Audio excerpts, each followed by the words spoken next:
Hello, everybody. Welcome to the Eddie Liger Power Hour. We're here again. It's gonna be a great show. Our background music here is a little slow. Let's play something more upbeat. How about this?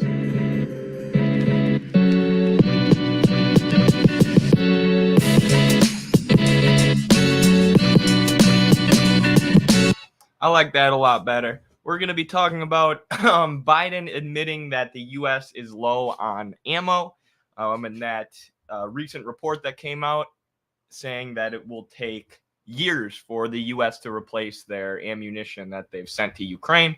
Exactly like I said in the debate with Vaush, when Vaush pretended like that was the stupidest thing he's ever heard in his life and laughed it off. Exactly what I said was going to happen happened. So that makes Vaush look like an idiot, of course. So we'll discuss that. We'll also discuss the recent debate that Kyle Kulinski and Crystal Ball had with Ro Khanna.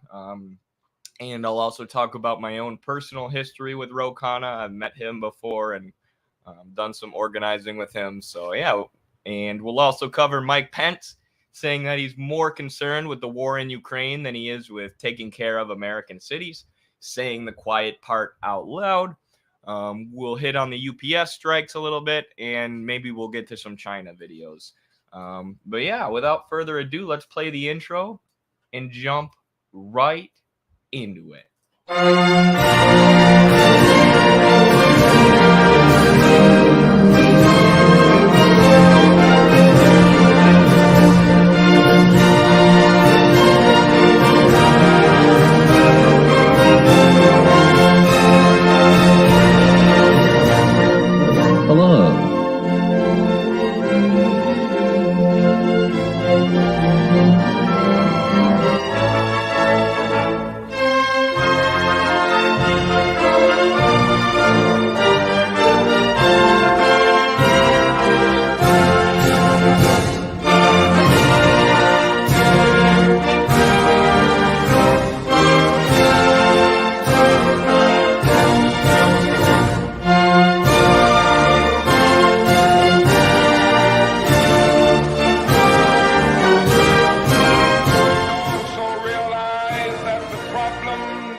All right. Hello, everyone. Got some comrades from the UK here.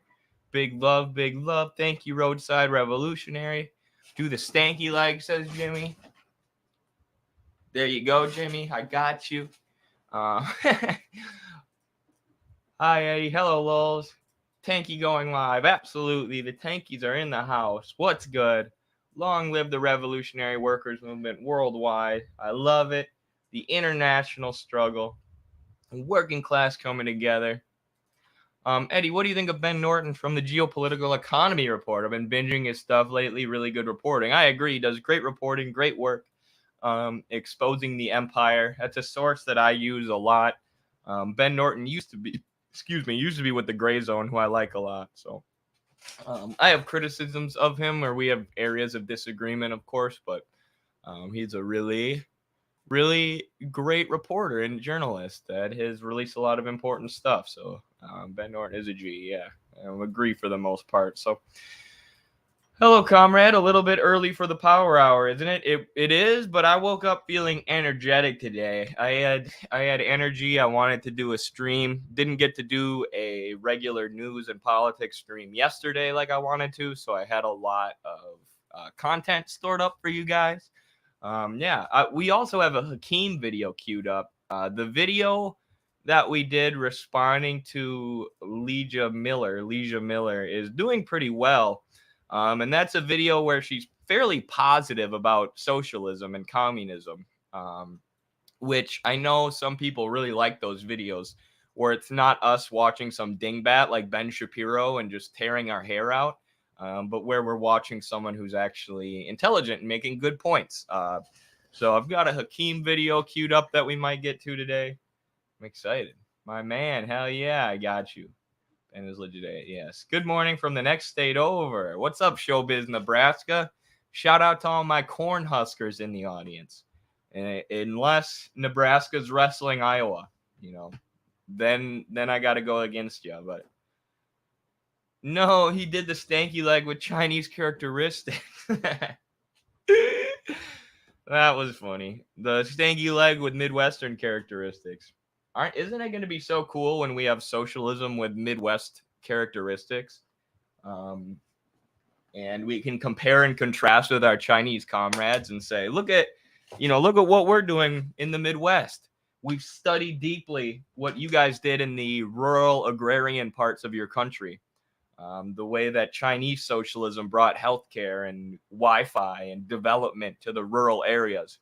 We did the same thing in the Midwest, and also connected the Midwest to all the major cities and all the major sectors of economic power with high-speed rail. Oh, cool. My Monday has become brighter. Solidarity. Thank you, Ross. Solidarity. I'm glad we could brighten your Monday today. Appreciate you. Duck Hash Browns, $10 super chat. All ready to start. Already starting the stream with a big super chat. Thank you so much, Duck Hash Browns. Appreciate you, and appreciate you for being a YouTube member. That helps keep our show going. Any chance you could get Hakeem on the channel? He's the last program member for you, I believe, right? Yes, we've had them all except for Hakeem. And me and Hakeem have talked in DMs or email maybe 100 times. Not 100 times, but at least 3 or 4 times we have connected. And then one of us gets too busy or stops checking the DMs or whatever. We got to be two of the busiest people in terms of YouTube political commentators or Marxist political commentators. So he's obviously doing the doctor, or he's a doctor, and I'm wrestling. I actually leave for a wrestling tournament tomorrow, and I'll be gone for like 4 days, which is fun, but kind of frustrating because I can't stay consistent with the stream. So hopefully Noah and Carlos will be keeping you all entertained while I'm gone.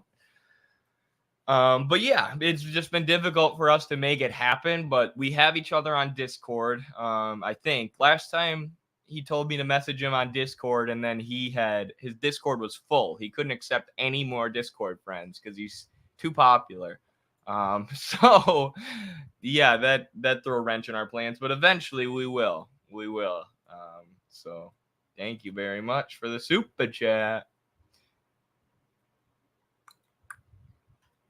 High-speed rail of any kind. Well, rail sounds nice after riding a Greyhound, for sure. Yeah, high-speed rail would make our country better in so many ways. All countries like the stream. Yes, please like the stream. Share the stream. Leave a comment on the stream. Post something in the chat. All of this stuff helps boost us in the algorithm, which, of course, systematically suppresses our type of content. Revolutionary content, truth-based content, in order to boost neoliberal propaganda like that pushed by Vaush and his ilk, who we're going to discuss a little bit today. Doing amazing work. Huge love. Thank you, Roadside Revolutionary. I appreciate you so much. Appreciate that £2 super chat. I know that that's a pound because I've been reading Marx's Capital. So thank you so much. Appreciate that donation from the UK there.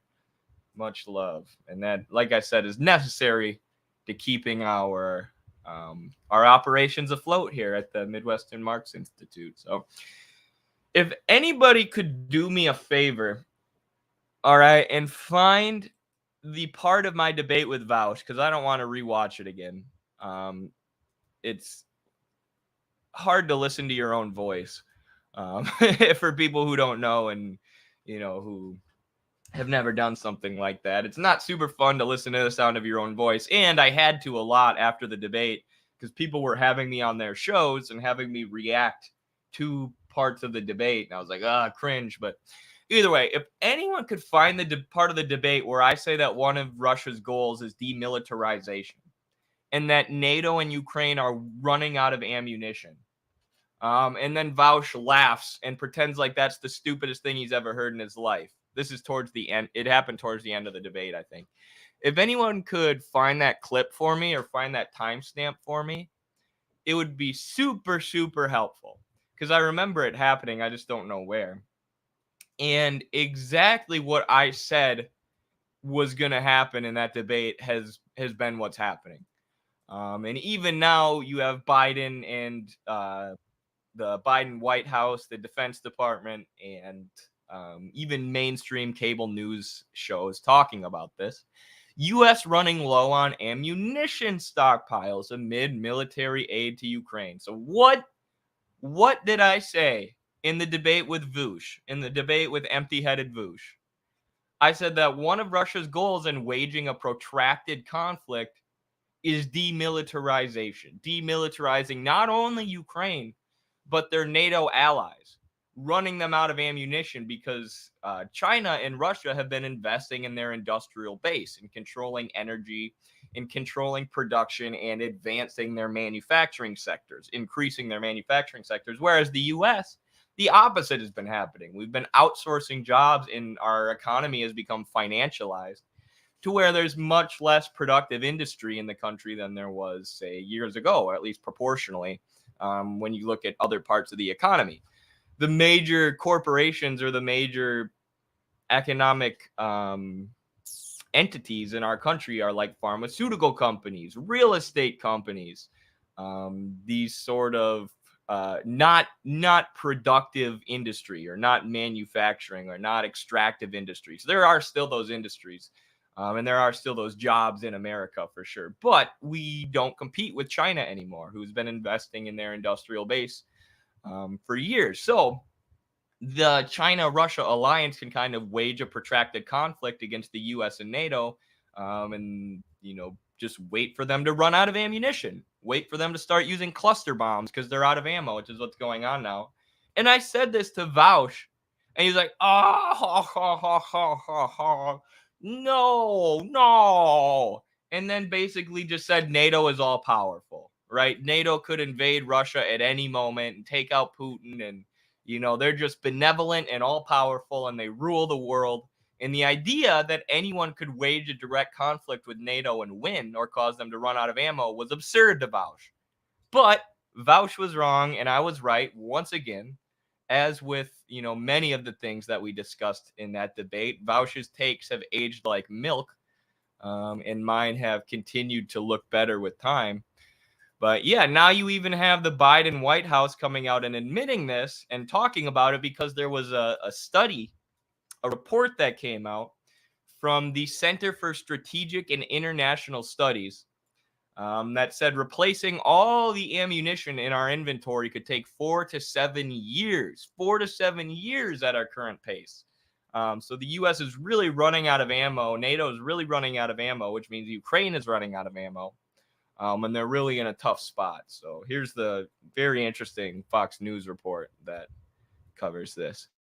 Russia says 2 people have been killed after what they're calling a Ukrainian attack against the vital bridge that links Crimea to Mother Russia. It comes as the Kremlin says it is halting the deal, allowing the export of Ukrainian grain. It's going to be substantial. Alexandria Hopp is live in Washington. Alexandria, what's the damage? Yeah, let's talk about the damage for that bridge, because it is logistical and it's also symbolic in many ways. This Crimean bridge is the only transport artery that connects Russia to the Crimean Peninsula. So Russian supply routes for the war against Ukraine were cut off early this morning after the Kremlin said that Ukrainian naval drones caused the partial collapse of the bridge. No word when that's going to be repaired. Symbolically, as I mentioned, it's another hit to President Putin's pride. He opened the bridge himself by driving on it in 2018. That was in celebration of annexing the region from Ukraine. At the same time, you mentioned Russia has pulled out of the unusual wartime deal that had allowed Ukraine to export grain. The goal there was to avoid a global food crisis. We've already seen grain prices rise since this announcement was made. And the Biden administration is also trying to remedy a U.S. military supply shortfall, which was revealed to the world when the president let this slip earlier this month. The Ukrainians are running out of ammunition. The ammunition that they call them 155 millimeter weapons. This is a war relating to munitions, and they're running out of that ammunition, and we're low on it. Well, the White House's John Kirby said yesterday that the administration is working with the defense industry to restock. We're working very closely with the defense industry to try to ramp up production, particularly for artillery shells. You saw that we gave some cluster munitions to Ukraine as a bridging solution here while we ramp up production. We're having very, very strong So you hear them openly admit here, giving Ukraine cluster munitions is something they didn't want to do, which they're now having to justify, even though many countries consider that a war crime. Laos and the government of Laos has condemned the U.S. for their decision to send cluster bombs to Ukraine. Obviously, millions of cluster bombs were dropped on Laos by the U.S. secretly during the Vietnam War. So they're now openly admitting that this is a way to bridge the gap until we can produce more weapons. And it'll be interesting. I wonder at what point they start doing what they did in World War II and directing production at home towards weaponry. You know, in World War II, they told all the factories and manufacturing plants they needed to focus on the production of weapons. You know, we know that would happen if World War III broke out, if a direct conflict with Russia broke out. But will the U.S. move towards that earlier, towards just a war economy? I don't know. They got to do something. Strong conversations with the defense industry, and we believe that we'll be able to get there. Sure hope we do. Kirby was responding to the report from the Center for Strategic and International Studies that found that replacing our munition inventory, that could take between 4 to 7 years. Guys, so Alexandria, it looks like it was drones that did it, but they didn't get the train. And the train is the one that delivers a lot of the weaponry, correct? Yeah, you're exactly right. Yeah, this is a route for vehicles and for trains. It seems like the train could have been the target of this. They only got the westbound sides of this roadway. If these were naval drones, I don't know exactly how accurate those could be. But yeah, this looks like something, unfortunately, that can be repaired, and that access and still in some way will be able to get through during that time. It's just going to slow them way down. Right. And that's what the Ukrainians want.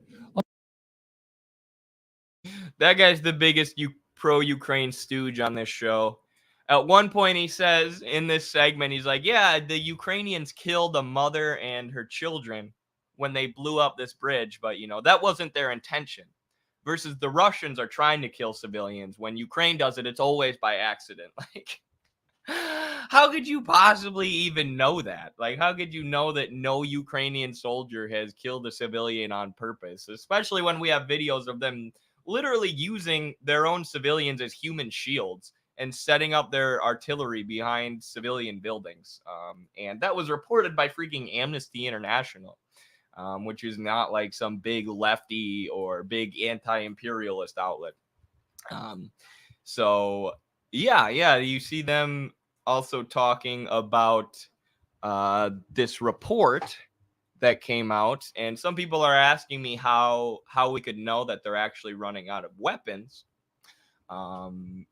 Who said that? Someone said, is this just a ploy to get more money for the weapons manufacturers? I don't think so. I think it actually has to do with their industrial base and the fact that they're legitimately running out of weapons stockpiles, because this was a pretty in-depth, peer-reviewed, scholarly report here from the Center for Strategic and International Studies. Like, this is what they do. You know, they analyze U.S. weapons stockpiles or strategic elements of different conflicts that are going on in the geopolitical arena. So this is the report, or this is the institution that came out with this report saying that it'll take the U.S., and this is the report itself, saying that it'll take the U.S. 4 to 7 years to replace the ammunition that they've spent so far. So, you know, it could be, you know, this might mean more money for the weapons manufacturers, for the military industrial complex. I'm sure it will. But I also think they're legitimately running out of stockpiles of weapons because they've just been dumping them into Ukraine. And Russia's been waging this protracted conflict with the idea that the U.S. and NATO and Ukraine are eventually going to run out of ammo and supplies. They're eventually going to run out of weaponry. And we have someone looking it up right now. But like I said, this is exactly what I said to Vaush in our debate. Exactly what I said was going to happen. Is Vaush going to apologize? Is he going to retract what he said? Is he going to say, actually, Eddie wasn't stupid to say that the U.S. and Ukraine are going to run out of weapons before Russia is? Is he even going to change his mind? Is he even going to see the new news coming out and change his position? No, because Vaush isn't actually just an idiot or just a dumb guy. right? He's a propagandist. He's someone who's working backwards from his conclusions. His conclusion is that Russia evil, Russia bad, NATO is the superior or the more moral or the more just entity in this global conflict.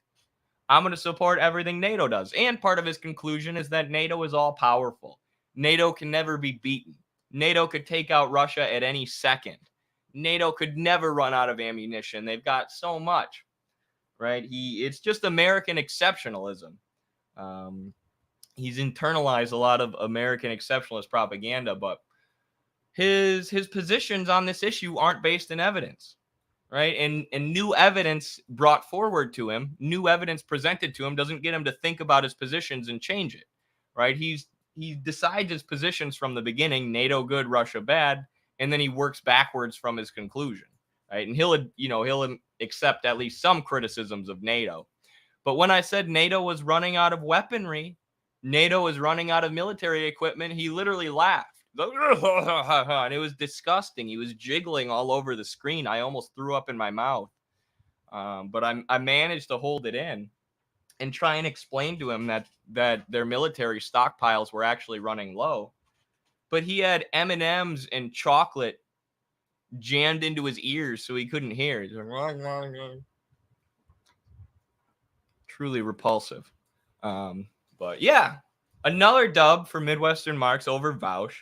That debate happened 2 months ago, and with every new report that comes out about Ukraine, or every new thing that the U.S. State Department has to admit about Ukraine, the debate looks even better for us.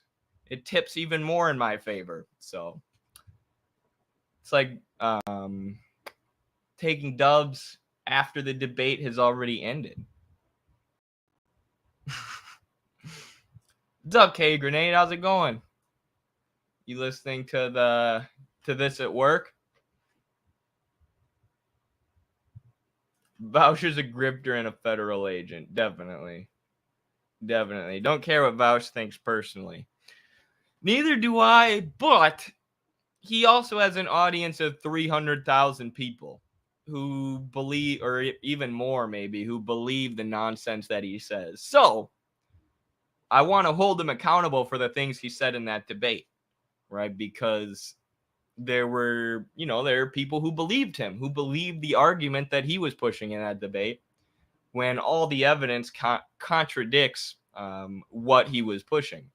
And the more evidence we get, the more that leaks, the better our position looks, which is how this stuff always happens too, There was a time when you couldn't say that you were against the Iraq war without people saying, oh, you support Saddam Hussein. You just want Saddam Hussein to kill all his civilians, so you don't want us to go to war with Iraq. And you can explain, like, no, I just think that, U.S. interventionism toppling their government is going to make the situation worse. It's going to allow extremist groups to fight in the power vacuum that's created, or it's going to push extremist groups to fight for power after we take out the central government. And that's exactly what happened. But when the boogeyman of Saddam Hussein was being pushed by the media, it was much more controversial to take that position. And then, we find out that they lied us into Iraq. There was no evidence of weapons of mass destruction. They were torturing people in Abu Ghraib, saying, tell us that Saddam Hussein has weapons of mass destruction. Tell us and we'll let you go. Trying to force torture evidence out of the Iraqis to justify the intervention. We know all of this now. And, pretty much nobody says the Iraq war was a good thing except for like Dick Cheney, and people who literally own weapons manufacturing companies. Pretty much everyone else in the country says it was bad. But at the time, when the war drums were beating, when the propaganda was being rained down on us, there were a lot of people who would call you a genocide denier if you didn't support the Iraq war. Right? And Vaush is one of those people. He's one of those people who will call you evil and a scumbag if you're critical of NATO and NATO's regime change efforts. And he has no idea what's going on in this conflict, no idea what the hell he's talking about. So if anyone can find that clip, please. I know Lulz HQ said he's going to look for it. But if anyone could find a clip or a timestamp A Vaush saying, oh, someone found it. We got it, folks. Oh, this is going to make me cringe. I hate watching myself. We got it, Deep breath, folks. deep breath. Got to do it for the audience, Eddie.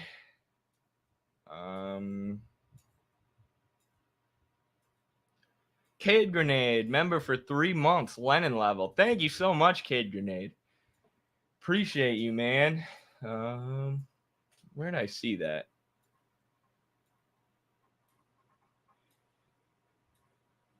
$130.31. And in my version of the video? Or in his version of the video?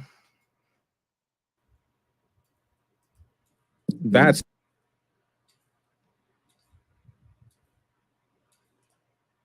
What do we see here? Godspeed, Eddie. Thank you, Dang.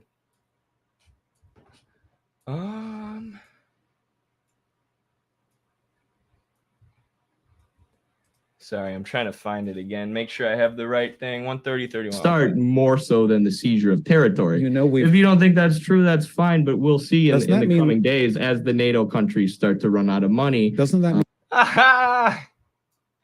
This is so perfect, actually.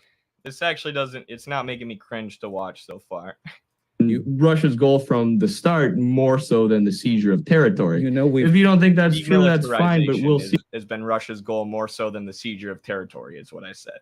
in Doesn't that the mean- coming days as the NATO countries start to run out of money. doesn't that mean And as the they've conflict been doing starts the to come to proxy an end, war? because we're now reaching a conclusion where Russia's not going to get everything they want. I think Zelensky will probably still be allowed to stay in power, but largely we'll see the demilitarization of Ukraine and a huge blow Man. to NATO and the weakening of their industrial military base. Okay, Exactly what's happening.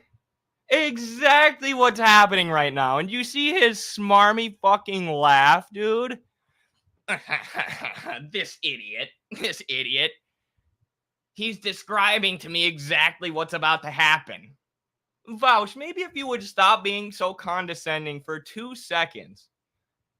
For 2 seconds and listen to what I was actually saying, you wouldn't be such an insufferable moron. You wouldn't be so horribly uninformed about this conflict. But no, you choose to laugh, to be condescending, and to try and win the debate, to own in the debate, rather than to get to the truth. were you one of those people back in February of 2000 and So then, God no, 2020? Sorry, what?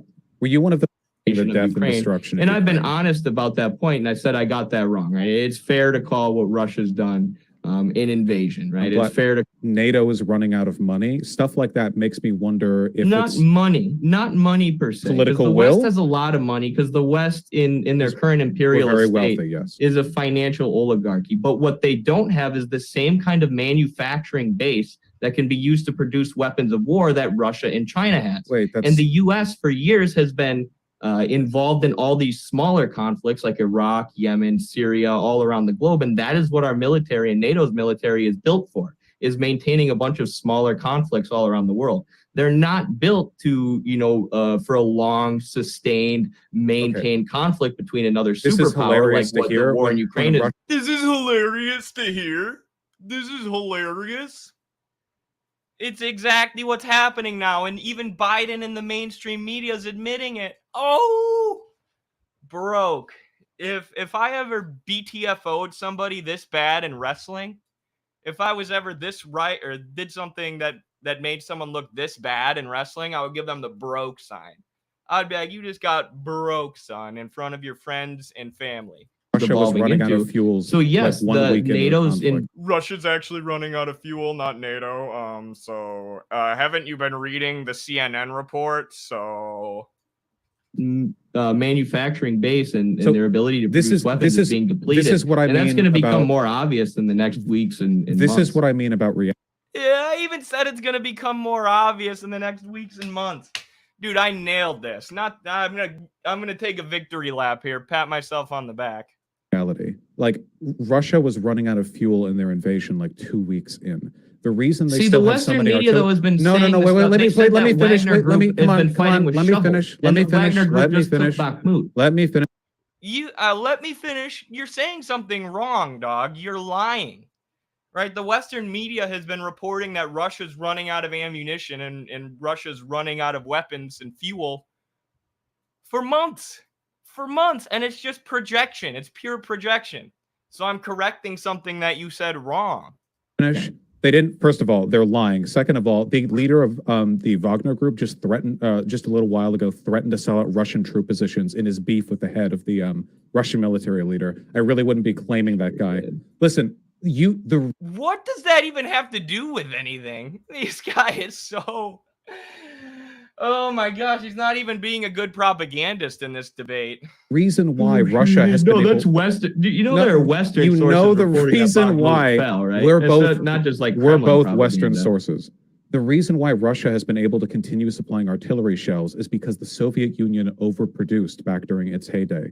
They're emptying out storehouses. It's not modern productive capacity. This isn't even a secret. You can ask, like, you can look, where are these supplies coming from? It's like, oh yeah, well, these are like, what is it, 140? So there you go.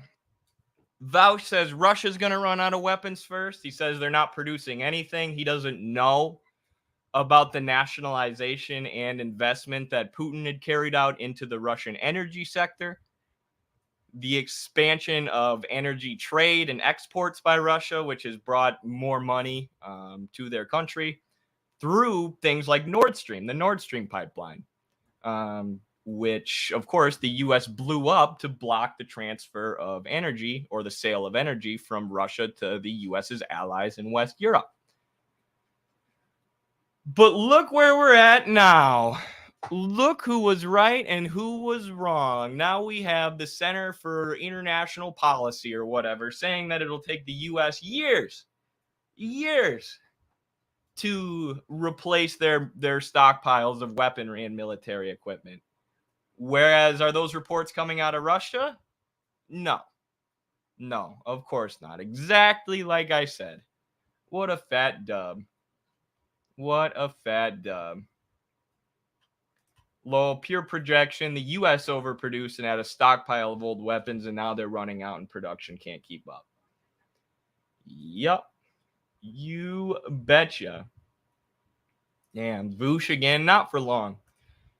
We were just covering, there was this report. I mean, Biden has now even acknowledged it too. So the heads of the U.S. empire are talking about this openly.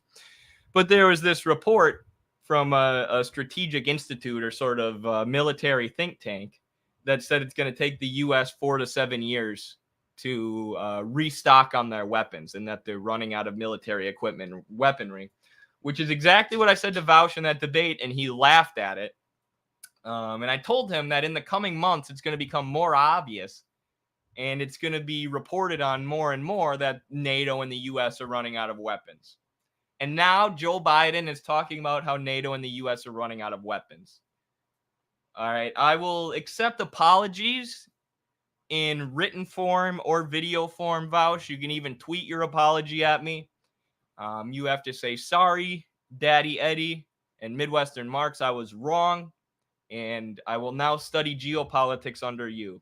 And I will stop talking about things I don't understand until I've researched them by watching Midwestern Marx.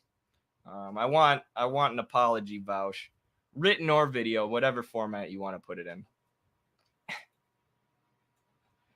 Slimy MF or Vaush talks like a bully. Does he know how bad it looks to want so badly to argue with somebody below their weight class? The fact that he's in denial and uninformed just makes him look insane. Yeah, and I think he thought I was a lot dumber than I was. I don't know if he knew how closely I've been following this conflict. So I think he was kind of caught off guard. So he had to default to just smarmy, sneaky bully tactics, but he still took that L. A fat L. Hi, Eddie. How is China deepening socialism? Thank you, Yozan Shobaki, for the $5 super chat. Appreciate you so much. These super chats are necessary for us to do what we do here at the Institute. So this is a big question that I've already got a full video on called The Construction of Modern China. So please watch my video called The Construction of Modern China. Or Read the Tricontinental Institute for Social Research. Their report on China's poverty alleviation programs, which I'm trying to pull up for you right now. So, The Construction of Modern China is my YouTube video about this. This that I'm sending you right now is from the Tricontinental Institute about China's poverty alleviation programs, which really focuses on how the revolution was deepened by the reform and opening up period. And the best source I can recommend to you about this topic is here on MidwesternMarx.com. This is called No Great Wall on the Continuities of the Chinese Revolution by Carlos Martinez. $4 for an ebook. You know, not bad at all, obviously. Pretty inexpensive. And this specifically focuses on how China was still socialist. China was still a revolutionary country, even after the period of Deng with the reform and opening up. It was not that they just restored neoliberalism. It was that they allowed some private capital into their country so that they could develop their productive forces, raise people out of poverty, and develop what Deng Xiaoping called common prosperity, which is just part of their path to communism, part of their project of constructing socialism. So, yeah, it's a great book. Thank you so much for the super chat. I know you are, but what am I, Vaush? Thank you, Cade Grenade. Thank you for sending us a good fraction of your FedEx paycheck. Really appreciate you for that. You're using FedEx's money to fund the revolution, even though that you create all their money for them through your labor. So it's really your labor that's fueling the revolution. Either way, appreciate you a bunch, man. Thank you. Good morning, my brothers and sisters. Thank you, David. Good morning. How are you? Always a good day when David can join the stream. Appreciate the $5 super chat, my man. The original Patreon supporter, David.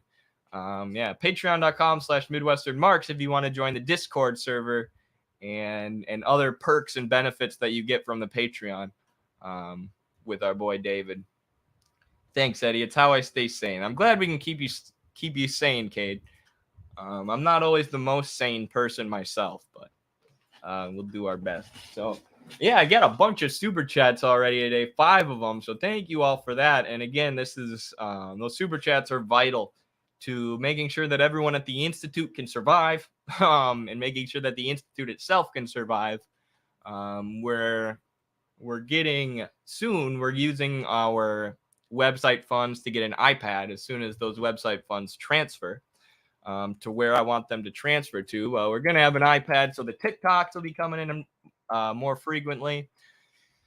They'll be more edited as well. And then I'll also try and use the iPad for as much streaming related stuff as we can. I can't wait. I'm checking right now. On Wednesday, apparently we're supposed to get that money transferred and be able to do that. Oh, another super chat. Speak of the devil. Second time being to a live. I'm glad I could be here. I'm glad you made it, Jacob. Thanks for joining us. Philly cheesesteak. Thank you so much for the $5 super chat. Really appreciate that, as I just explained. Hey, Eddie, I saw an NBC article saying that China's Communist Party involvement with corporations is a bad thing, LMAO. That's interesting. I wonder if they mean from the perspective of Western corporations. Because, I mean, from their perspective, it could be viewed as a bad thing, even though they're still making a lot of money off China. And, all they really care about is producing surplus value. But obviously, the corporate media outlets like NBC aren't just looking out for the surplus value of these corporations. They also have political interests and interest in threatening China and manufacturing consent for regime change in China. But yeah, they fearmonger about that all the time, right? Like, oh, the Communist Party is in control of the businesses over there. There's no freedom of business. you have to do everything in line with what the party says, based on what they determine is best for the whole society. It's like, oh, so you mean corporations and businesses are actually held accountable? They're actually held accountable to the people, and they're not allowed to do things that screw people over and jack up their own profits and their own surplus value? That sounds like a good thing. That sounds like a great thing, actually. So, yeah, it's funny because when corporate media says stuff like that, you can show it to communists or socialists, so-called socialists, who claim that China is not real socialism. And you can say, look, even Western outlets admit that the businesses, the private capital in China is controlled by the party and controlled by the interests of the people.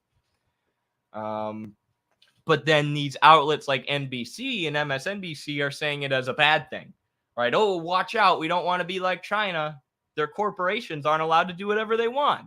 It's like, I think that's a good thing, honestly. The U.S. wants to replenish their old stocks of weapons with new ones, but the demands on current supplies have outstripped what they can afford to give at the current moment. There's the rub. Makes sense. Thank you, Ware Pilgrim. Everybody's favorite mod. No offense to the other mods. I bet you some of our mods aren't awake yet. I started the stream way too early. Appreciate the streams. They get me through the workday. Awesome. Thank you, JD. That's my favorite thing to hear. I love when people are at work, at the workplace, grinding, getting exploited, and I can bring you all some entertainment and some revolutionary optimism. Yeah, we got Midwestern Marx playing on workplaces all over the country. As workers are becoming class conscious, learning how to organize, learning about capitalism, learning how it's in their own interest to fight against capitalism. And that makes me happy. Midwestern Marx in every workplace by the end of the year, baby.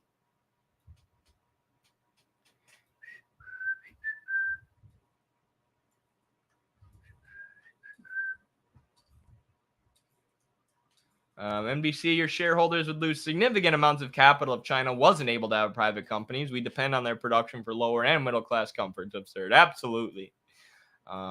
Yeah, that's kind of what I was getting at there. Like a lot of companies won't go along with the U.S. political class's narrative about China because they're making so much money off of China. But then the deep state, the national security state, is like China evil, China bad, China evil, China bad, because they recognize China's ideology is still socialist. Whereas corporations are just worried about what makes them surplus, what brings in the profit, So the interests of like the intelligence agencies are sometimes even a little different than the interests of certain bourgeois entities, capitalist entities. Yeah. So what should we go to next? Actually, we'll touch in here on the Republican primary because we've been following, obviously, the election pretty closely. We're supporting Cornel West, third-party candidate, but we've also been covering the RFK campaign that's galvanizing a lot of support in the Democratic Party, almost surprisingly because he's come out so hard against vaccines and vaccine mandates, which a lot of Democrats support, but he's galvanizing a lot of support. And in the Republican primary, you have a different story where Trump just has this insane lead over Ron DeSantis, who's in second, and then an even bigger lead over all the other irrelevant candidates. Polling as high as 55-60% is Trump, while DeSantis hovers around 23%, and the rest are, under 5%. And now we're getting reports that the DeSantis campaign is shedding staff, that they aren't fundraising enough money and they had to let go of some of their staff. So that's a terrible sign for the DeSantis campaign, especially this early, right? This is especially because all the momentum is already going towards Trump, right? The Republican voters are just really feeling Trump and not feeling DeSantis this year at all. And if DeSantis has to shed staff already, that's not going to help him. That's one, a really, really bad sign, a sign that he's running out of money and a sign that his fundraising isn't going well. And two, that just means he's going to have less manpower. He's going to have less people on the ground who can call for Ron DeSantis to be president and do marketing and campaign stuff. And you know, if that wasn't a big enough sign that Trump is dominating the Republican primary, you also had this irrelevant governor, Asa Hutchinson. I don't know how you pronounce his name. Here he is, Governor Asa Hutchinson, coming out at a Turning Point Action event, you know, which I'm sure is just like probably connected to Turning Point USA, you know, some think tank or some political entity or news outlet heavily funded by billionaires like the Wilkes brothers or the Koch brothers or, you know, one of those Republican think tanks that hold conventions and stuff. This guy was a speaker at that event, and he tried criticizing Trump, and watch what happens.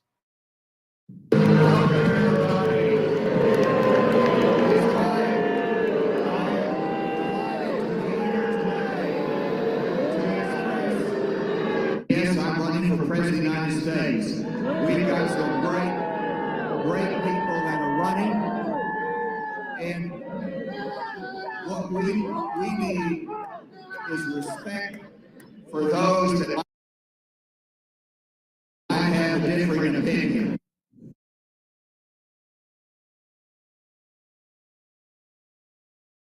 Oh, sorry, I had myself muted. Please have respect. Please stop booing me, even though you hate me and you just want to replace me with Donald Trump right now.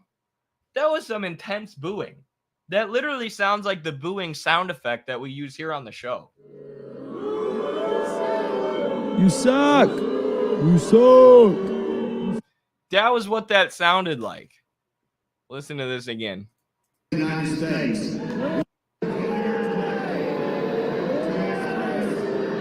Yes, I'm running for president of the United States.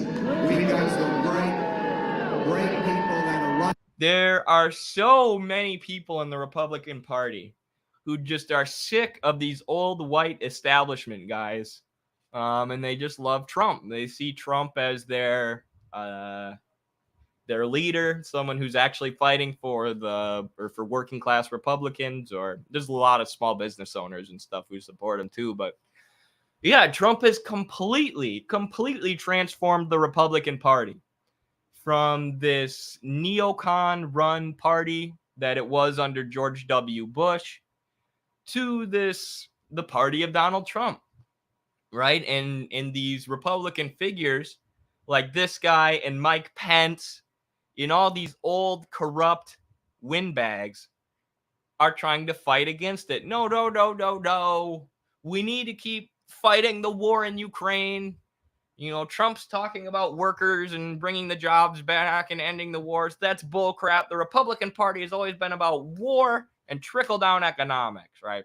And I don't trust Trump when he talks about being an anti-imperialist or when he talks about bringing jobs back, right? He didn't actually do much of anything for the workers when he was in office.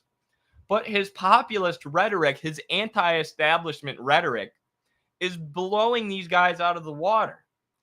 And when it comes to DeSantis, the more that people see him, the more they dislike him, right? People had this idea of DeSantis. We talked about this on the last show with the clip of comedian Shane Gillis explaining this to Joe Rogan. People have this idea of DeSantis that he's this anti-establishment figure, this anti-woke figure or whatever. But then they hear him talk and he's saying things like, oh, we need to send all our money to Ukraine. I'll never criticize another Republican. And he just sounds like all the other corporate, corrupt Republican establishment losers. All these other old white guys who are no longer popular anymore. And the more people get to know him, the less they like him. So Trump is dominating this primary. Trump is, I'm 99% sure at this point, he's going to be the Republican nominee. And it'll probably be a Trump versus Joe Biden election, but who knows? Biden is really getting challenged here in the Democratic primary. I'm sure the DNC will do everything they can to rig the election against RFK and for Joe Biden. But on the Republican side, there's not much they can do, right? There's not much they can do because Trump has like a 40% lead. And every time someone like Asa Hutchinson comes out to vouch for the old Republican Party and say, let's get the Republican Party back to being an establishment party run by neocons, they get booed off the stage.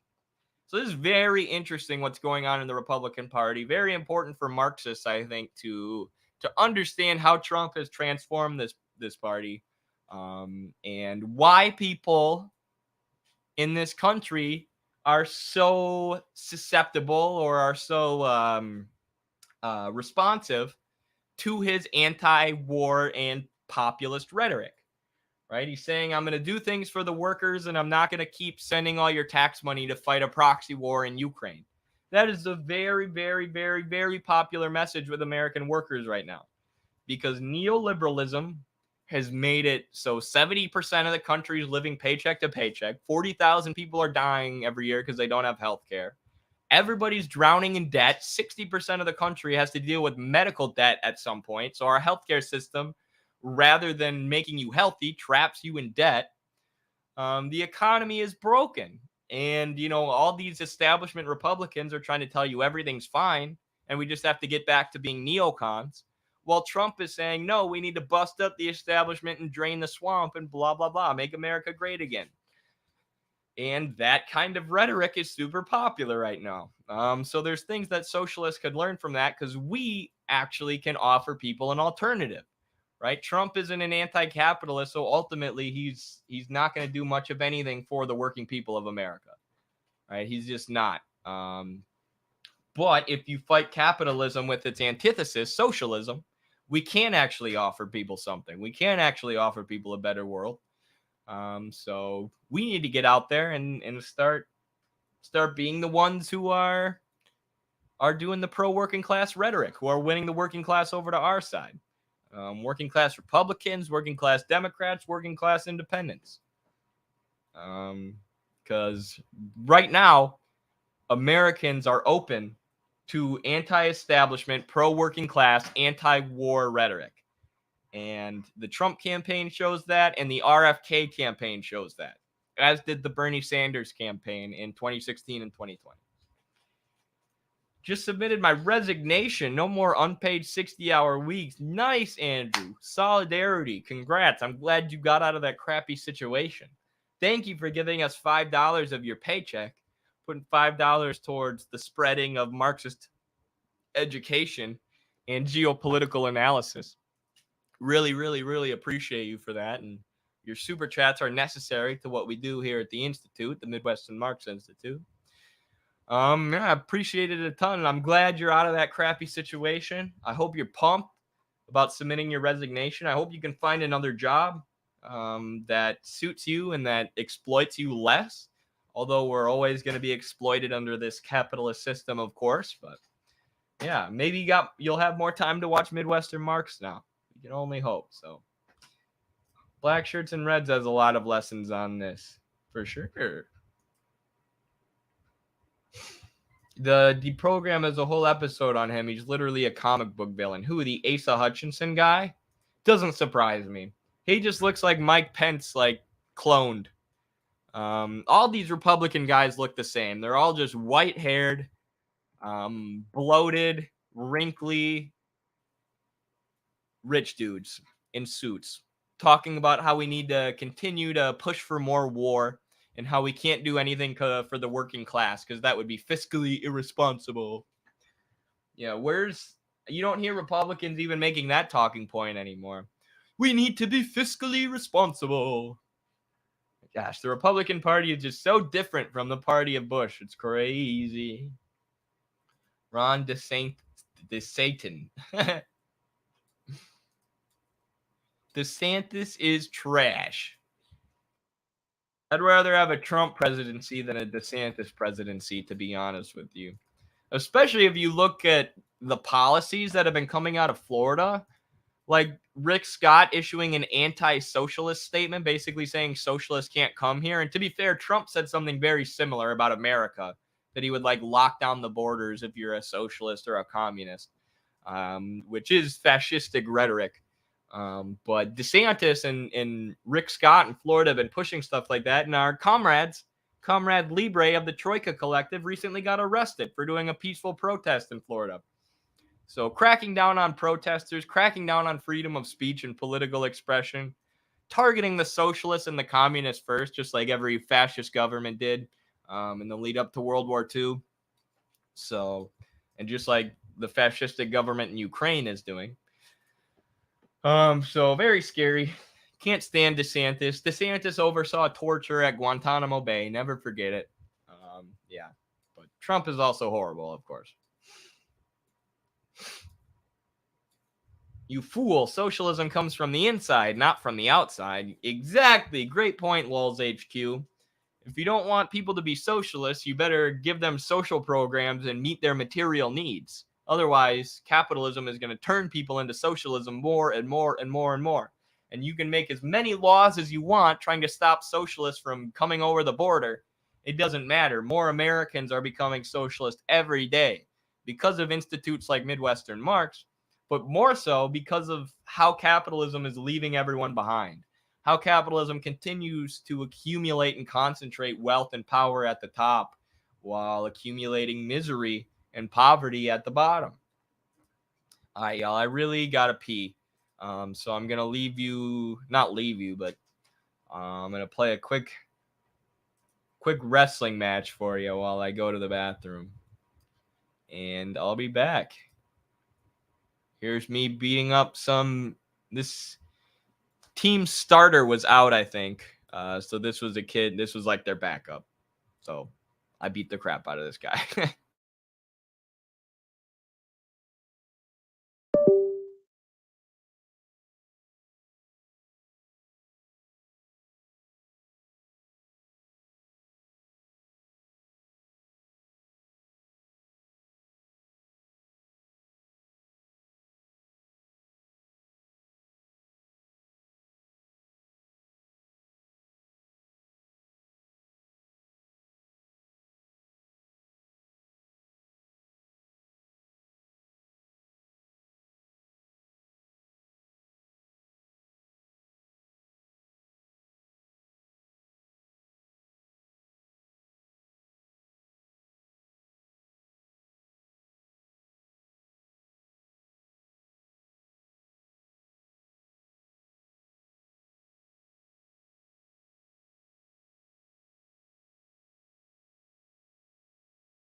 Looks like we're lagging, folks. That's not good.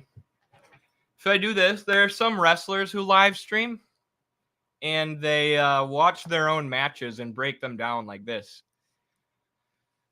That would be pretty cool at some point. Except this is lagging bad. Instead of this video, I should have pulled up the TikTok skit that I made with my buddy recently. My new roommate who I just moved in with is a comedian. And like an actual stand-up comedian who travels around and goes up on stage and stuff like that. So he had an idea for a skit, and I was like, hey, I have TikTok with a handful of followers, and I have a personal TikTok account that some of you might not know about. I don't know. Maybe you do, but here's my personal TikTok account at Ed B. Liger, where I post wrestling related stuff and other stuff that I think is funny, just random things as well. And we did a skit recently. Like I said, my buddy had an idea for a post it.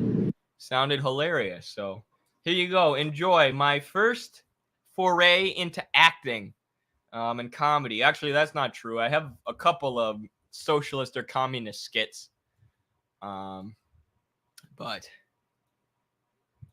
this is maybe my greatest acting performance. I'm hoping to get the Oscar for this one. Hey, how you doing today, sir? What can we get started for you? I think I'll just go with the scrambled eggs, please. Oh, perfect. We actually have those ready for you right now.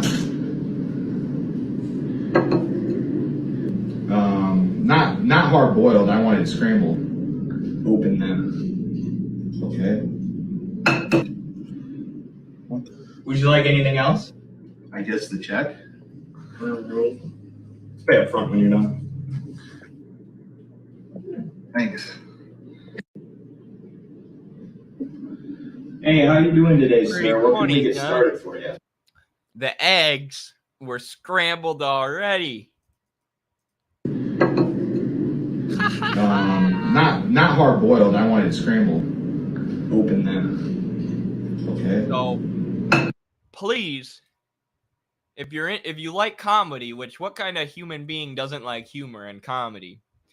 Follow my buddy Brody 2B Comedy. I'll throw his link in the description here. He's really a talented comedian. He's always been a really funny guy and a really smart guy and a hardworking guy, which I've learned is more important for being a comedian, right, than just being funny. You got to be funny, but you also, well, you got to get lucky too, but you have to be hardworking and dedicated to it.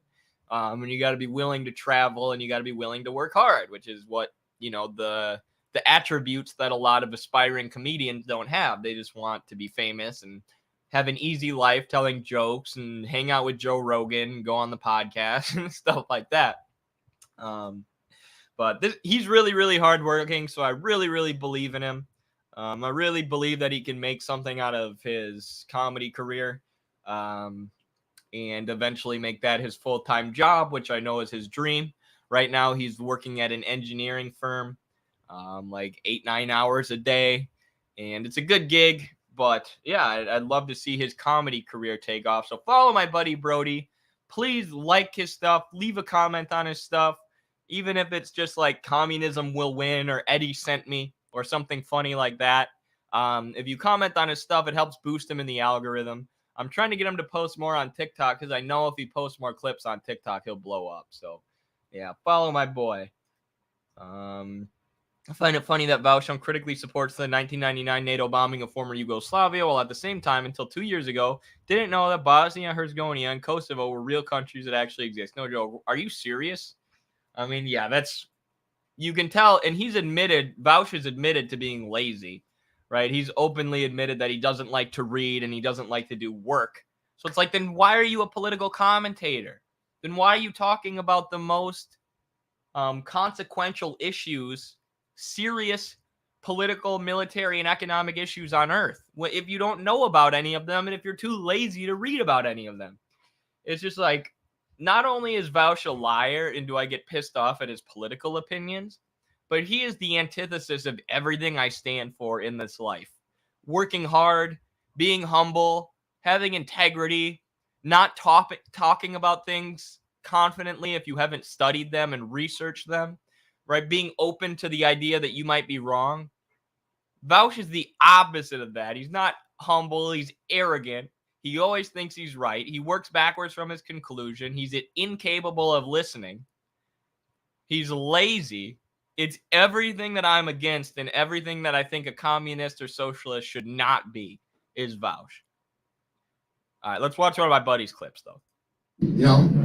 Usually tonight I'm at a couch in my living room watching dating shows. I love that shit. I really do. I love watching those. I watch them all. Bachelor, Bachelorette, Bachelor in Paradise. Are You the One? We were watching Bachelor last night in our living room. Love Island. I'll keep going. Quiz me. I've seen it. The one I can't stand though is Love is Blind, okay? If you haven't seen the show, I'll break it down for you real quick, okay? Premise of the show, these people date behind a wall. They can't see each other the whole time, all right? Supposed to fall in love with each other's personalities, okay? Only problem is, little spoiler alert, love's not blind, okay? It's not. No. First thing they do, they sit down a girl right after she meets the guy. They kiss, they get engaged. They sit her down and she goes, you know, Adam's nice. Adam's nice. It's just, you know, I only date tall guys and Adam's 5'9", so I don't think it's going to work out. That bugs me. You want to know why? Everyone on that show is at least moderately attractive. Okay? If we're going to call a show Love is Blind, let's do Love is Blind. All right? Let's throw some 600-pounders up in there. How about a guy with a nub named Leroy? Let's give Leroy a little crack in love. All these 6 and 7s. How about some 2s and 3s? A couple grenades in the mix. You want to pull the trigger, you better be in love. So there's an example of his stand-up. I think it's pretty funny. Yeah. It's even more funny for me because when he tells stories, you know, it's more funny when it's someone that you know. And when you know, like his family members that he talks about in the stories and stuff like that. But, yeah, pretty funny. Hello from a Brazilian socialist. Hello. Great to have a Brazilian comrade with us today. João Cena, like John Cena, but from Brazil. Is that how you say John Cena in Portuguese? João Cena? Thank you so much. Big fan of Brazil's jiu-jitsu scene and their MMA scene, and a lot of great Brazilian MMA fighters are some of my favorites, like Glover Teixeira and Jose Aldo. I like the humble warriors like that. But yeah. Yesterday I was watching. What's up, Cobalt? What's up, Blueberry Onions? How's everyone doing? Yesterday I was watching The Bachelor, The Bachelorette. And I was like, there's a lot of like anti-capitalist commentary that could be made here. I'm like, I'm going to have to start covering The Bachelorette on my streams. Because it's just like these people live in paradise for months. And I don't know, they're just so empty-headed. And it seems like such a vapid, stupid form of entertainment. And I don't know if anyone takes it seriously. I feel like everyone at this point watches it ironically because they know how ridiculous and absurd it is. It's just like the peak of vapid consumerism that that's shoved down our throats via reality television. So yeah, don't recommend watching The Bachelor if you want something that's going to make you think. Yeah. I also wanted to shout out here, well, we've got 84 people in the stream. And while I'm shouting things out, please follow, if you're not already, our Twitch, the Midwestern Marks Twitch, but if you don't have a Twitch account and you're into video games and socialism, follow Eddie Liger Smith Gaming for our gaming streams. We had quite a few people in the gaming stream last time, and it was actually a ton of fun. So we stream the gaming streams to Eddie Liger Smith Gaming, the YouTube, and we also do them on our Twitch. But they don't go to the Midwestern Marks YouTube, which we want to keep more professional, keep it separate from the video game stuff. But if you like to just chill out, watch gaming streams, and you want to be able to ask me questions and actually have access to me, because the chat is much less cluttered in these gaming streams, follow here and join. Yeah, I'll probably do a gaming stream later tonight, actually. I've been getting addicted to Final Fantasy again. So Eddie Liger Smith Gaming or Midwestern Marks on Twitch. I hated reality TV from the beginning. It was depressing when it started taking over every channel. I remember when this started happening with the History Channel, and it was so sad. Like, the History Channel, for those who don't know, used to be actual history. They would do, like, you know, stuff about Rome all day, and documentaries and investigative reports and historical reports, and it was the History Channel. They talked about history. But then American Pickers, which I think is on History Channel, and Pawn Stars, and all these reality TV shows started becoming more popular. And it's like, well, sometimes they sell historical artifacts on Pawn Stars or in American Pickers. You know, they're looking at stuff that's old. This is history. So the History Channel was slowly taken over by reality television. And I even remember when they changed their slogan. It was, they changed it to, I don't know what it was before, but they made it history made every day. History created every day. So we're the History Channel, even though we're doing reality television, because this is technically history. Technically, everything is a part of history. So we're making history every day, and we're the History Channel. Like, no, you're just a reality TV channel. You're a reality TV channel that's trying to somehow connect what you're doing to history, because you're supposed to. And it's like, that's bad. You know, we should have a History Channel and a Discovery Channel. I remember when I was a kid, and when I would get in trouble, when I would get grounded, my mom would say, you can't watch TV except for the Discovery Channel or the History Channel, you know, like Animal Planet or whatever. And then eventually she had to stop doing that because I just watched Pawn Stars. Our kids have no education in their entertainment media. The Pawn Stars shows are 24/7 on History Channel. Yeah, now it's like ridiculous. Now it's just literally like the Pawn Stars channel.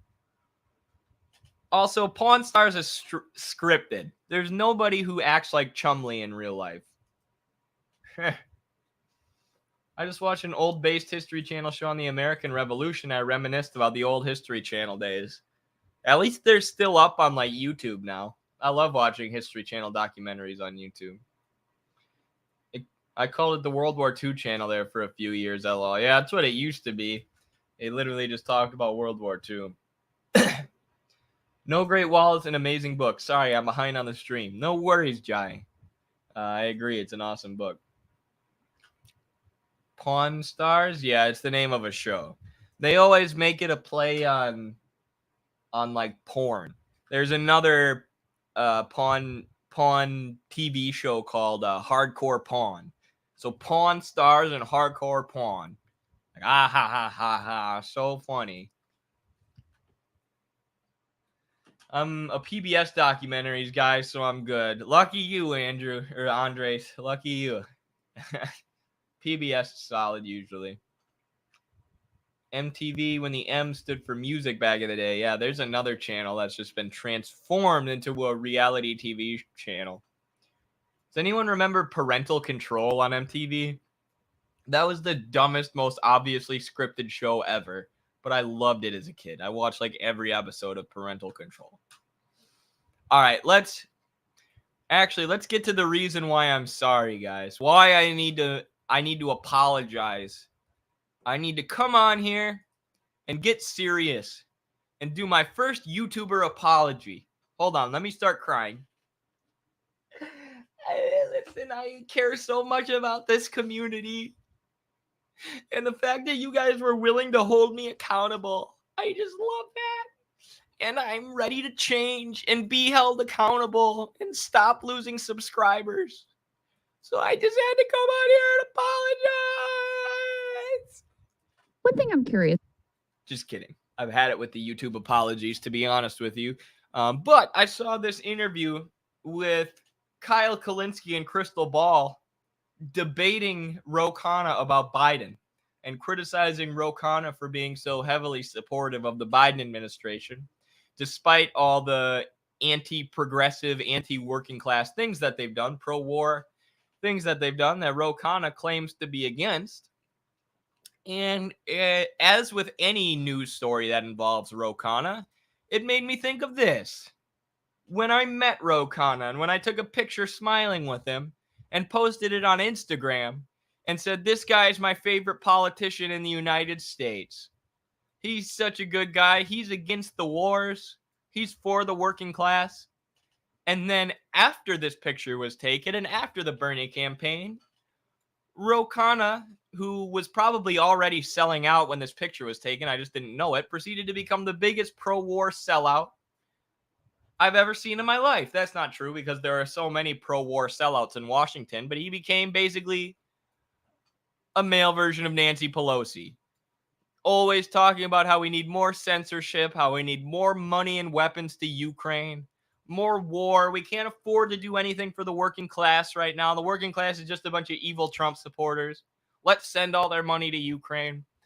And it's unbelievable to me at this point that I ever looked up to this guy, that I ever thought this guy was a progressive or socialist, pro-working class hero of mine. Because he is nothing but a neoliberal stooge, as we'll see in this debate here. So this is what I'm apologizing about. I'm sorry that I supported Ro Khanna on my personal Instagram account 3 years ago. It only had 2,000 followers, so I don't think I influenced that many people. But I'm still sorry. Shout out to my friend Brock. He's still awesome. And he is not sold out and become a neoliberal because he's actually a working class American. Ro Khanna has, though. Is about is, what is your view of the left movement at this point? And, and I get into asking you more about Biden and your support of him, et cetera. But, it feels like post Bernie. Got to go clean toilets for minimum wage. Well, we wish you luck, Roadside Revolutionary. Thank you for being here with us. I'm sorry you're getting paid minimum wage. I hope that you get a raise. Unionize that workplace. Don't work too hard cleaning those toilets for your exploitative boss. Thank you so much for being here for the entire stream. Thank you for sending multiple super chats. Sent us over £6 today, so really appreciate you. Thank you for supporting our show, and I hope that we'll see you again next time. Solidarity from America to our comrade in the UK. Eddie is in top form this morning. Thank you. We need critical thinking. I had a lot of energy today. Faux neocon. There's been a lot of disillusion at the national level in terms of any sort of cohesive left movement. I'm sorry, this is too funny. The post Bernie left. The post Bernie left. So many posts.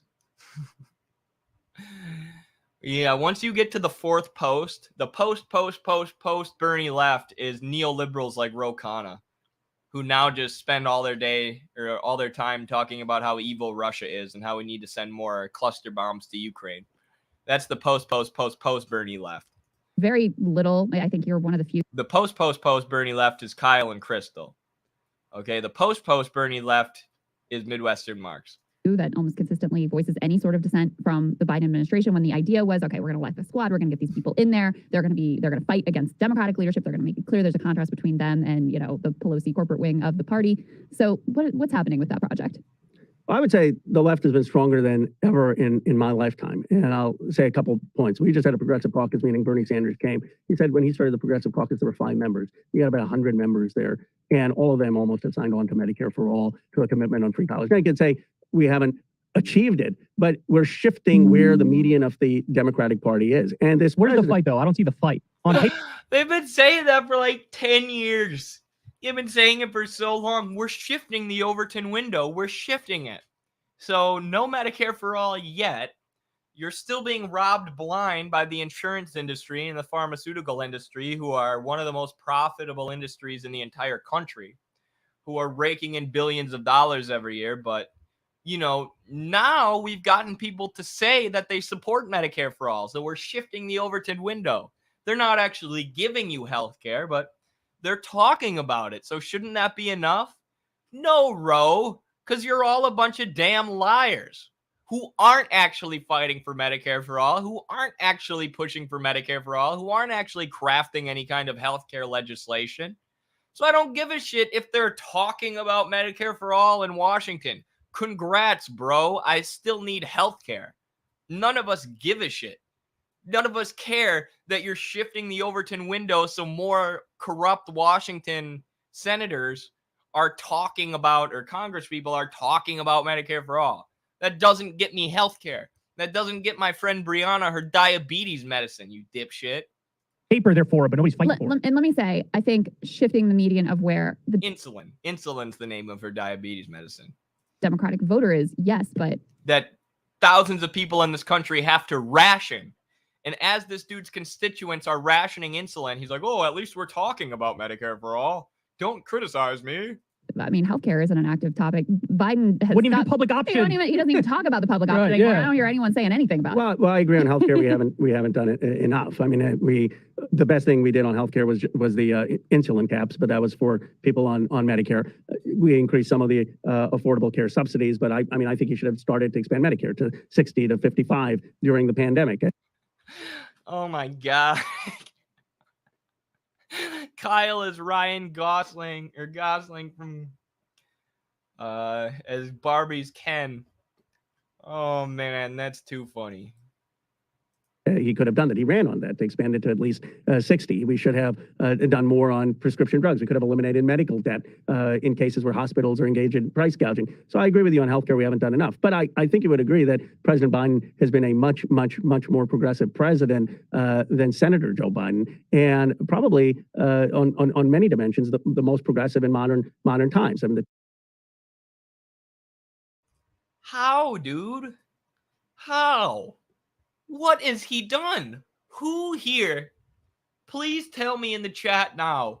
Who here feels that their life is substantially different since Joe Biden took over? Has anyone felt any kind of improvement? I still don't have health care. I still have thousands of dollars in student debt. The cost of living has skyrocketed. All of our money is still going towards war, and in fact, more of our tax dollars are going towards war under President Biden than they ever were before Biden. How is he the most progressive president? I haven't noticed. I don't think anybody has. Rationing Joe Biden. If you compare Trump and Biden, Trump gave poor people more access. Biden kicked them off. Yeah, Biden just cut welfare the other day. He cut welfare and then increased the military budget to $900 billion. So this is what they do. These technocrats like Ro Khanna will say things like, oh, but we're pushing the Overton window to the left. Or more senators are talking about Medicare for all now. That doesn't make Biden the most progressive president in history because you haven't actually even done anything, right? Obama did more than President Biden in terms of healthcare by at least, enacting Obamacare. That was still a corporate half, not even a half measure, because Medicare for all is the half measure. Obamacare was designed by Mitt Romney in a corporate think tank, but even he did more in terms of actual action surrounding healthcare than Biden. But this dude just has to suck off Biden because he's a simp to the Democratic Party. The child tax credit, the fact that we got a bigger rescue plan, that we didn't have the same debates, the fact that we're now saying we got to build manufacturing here, not just offshoring jobs, that we're focused on the working class, talking about unions positively.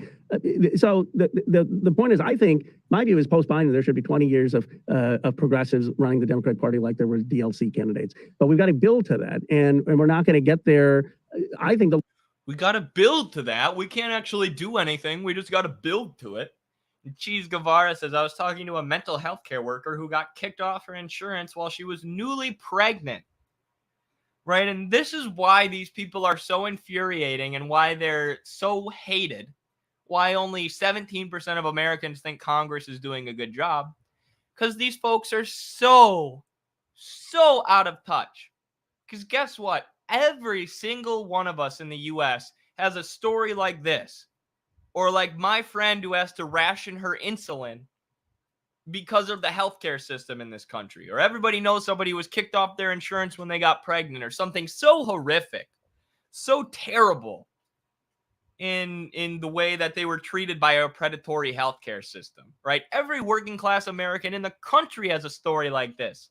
In this country where 40,000 people die every year because they don't have access to insurance. And 60% of the country experiences medical debt at some point.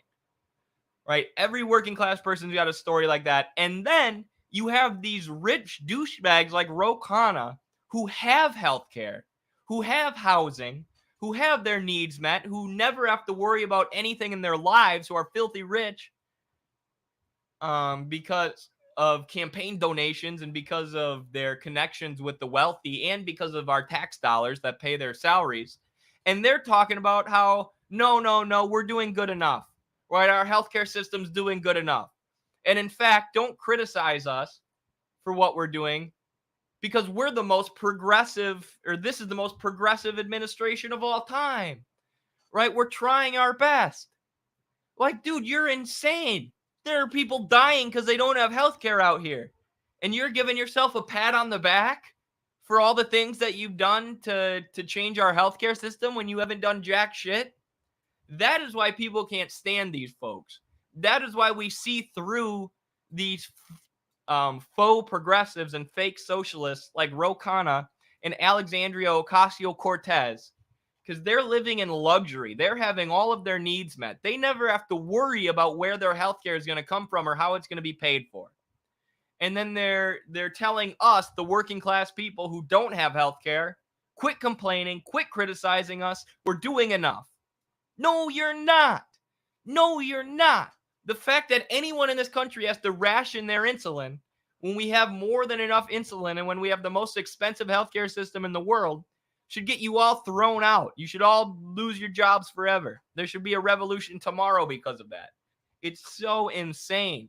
And it shows the pure narcissism, arrogance, and disconnection from their constituents and from the working class that exists in Washington. Left, I'm all for criticism. I come on these shows. I know I'm going to disagree with Kyle on some things on Israel. I'm going to disagree. By the way. But I think that's healthy. I don't think you should have sort of a left ecosystem of the media, which is just lionizing the left. On the other hand, there is so much cannibalization of us attacking each other. I was like, let's just get some power first. Let's just get someone. There's got to be some building, and we're much closer than people realize. So can I just say, there's so much cannibalization. Quit criticizing the Democrats. Stop making fun of us. Just get behind the Democratic Party. Let's have unity towards neoliberalism and endless war and no health care. Let's just be nice to President Biden. It's very mean to criticize him while his constituents die because they don't have enough insulin. Where the frustration comes from. I agree with you that Biden's the most progressive president of my lifetime. I agree. But that's also like being the tallest kid in kindergarten. and we elected these left leaders so that they could do what the Tea Party did back in the day to Republicans, which is like, I'm going to make your life living hell. And I'm going to force you to accept my ideology, my ideas, which by the way is backed up. The American people want these things too, based on the polling, right? And so one of the things that's evidence of, and why many people are frustrated, is that so in the race right now, you have Cornel West, who's running third-party approach. Now, I have criticism of third-party approach. I think you need to get rid of first-past-the-post voting and do ranked choice voting in order to make that viable. But Cornel West. Hold up. Let's hear it for Cornel West, folks. Yeah, Cornel. If Cornel West was on this segment, it would have been a whole lot better. Instead, we got to look at a neoliberal and two social democrats approaching neoliberalism, trying to criticize him. West is running, who's a historic lefty intellectual. And then you also, in the Democratic primary, have Marianne Williamson running, who's, it's not debatable, her philosophy and ideology and policies are more in line with Bernie Sanders than Joe Biden's are. And so just one of the things she's running on is reviving FDR's Economic Bill of Rights, which is all I've wanted from any candidate in my entire life. We have the right to a job that pays a living wage, the right to a voice in the workplace through a union. Right off the bat, this is better than Joe Biden. Right to quality universal health care, Medicare for all, better than Joe Biden.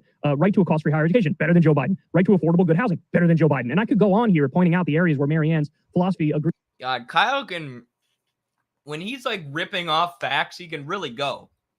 Right? When he's doing something like this is great. He's going down the line and saying, here's where Cornel West is much better than Joe Biden. Right? This is fantastic.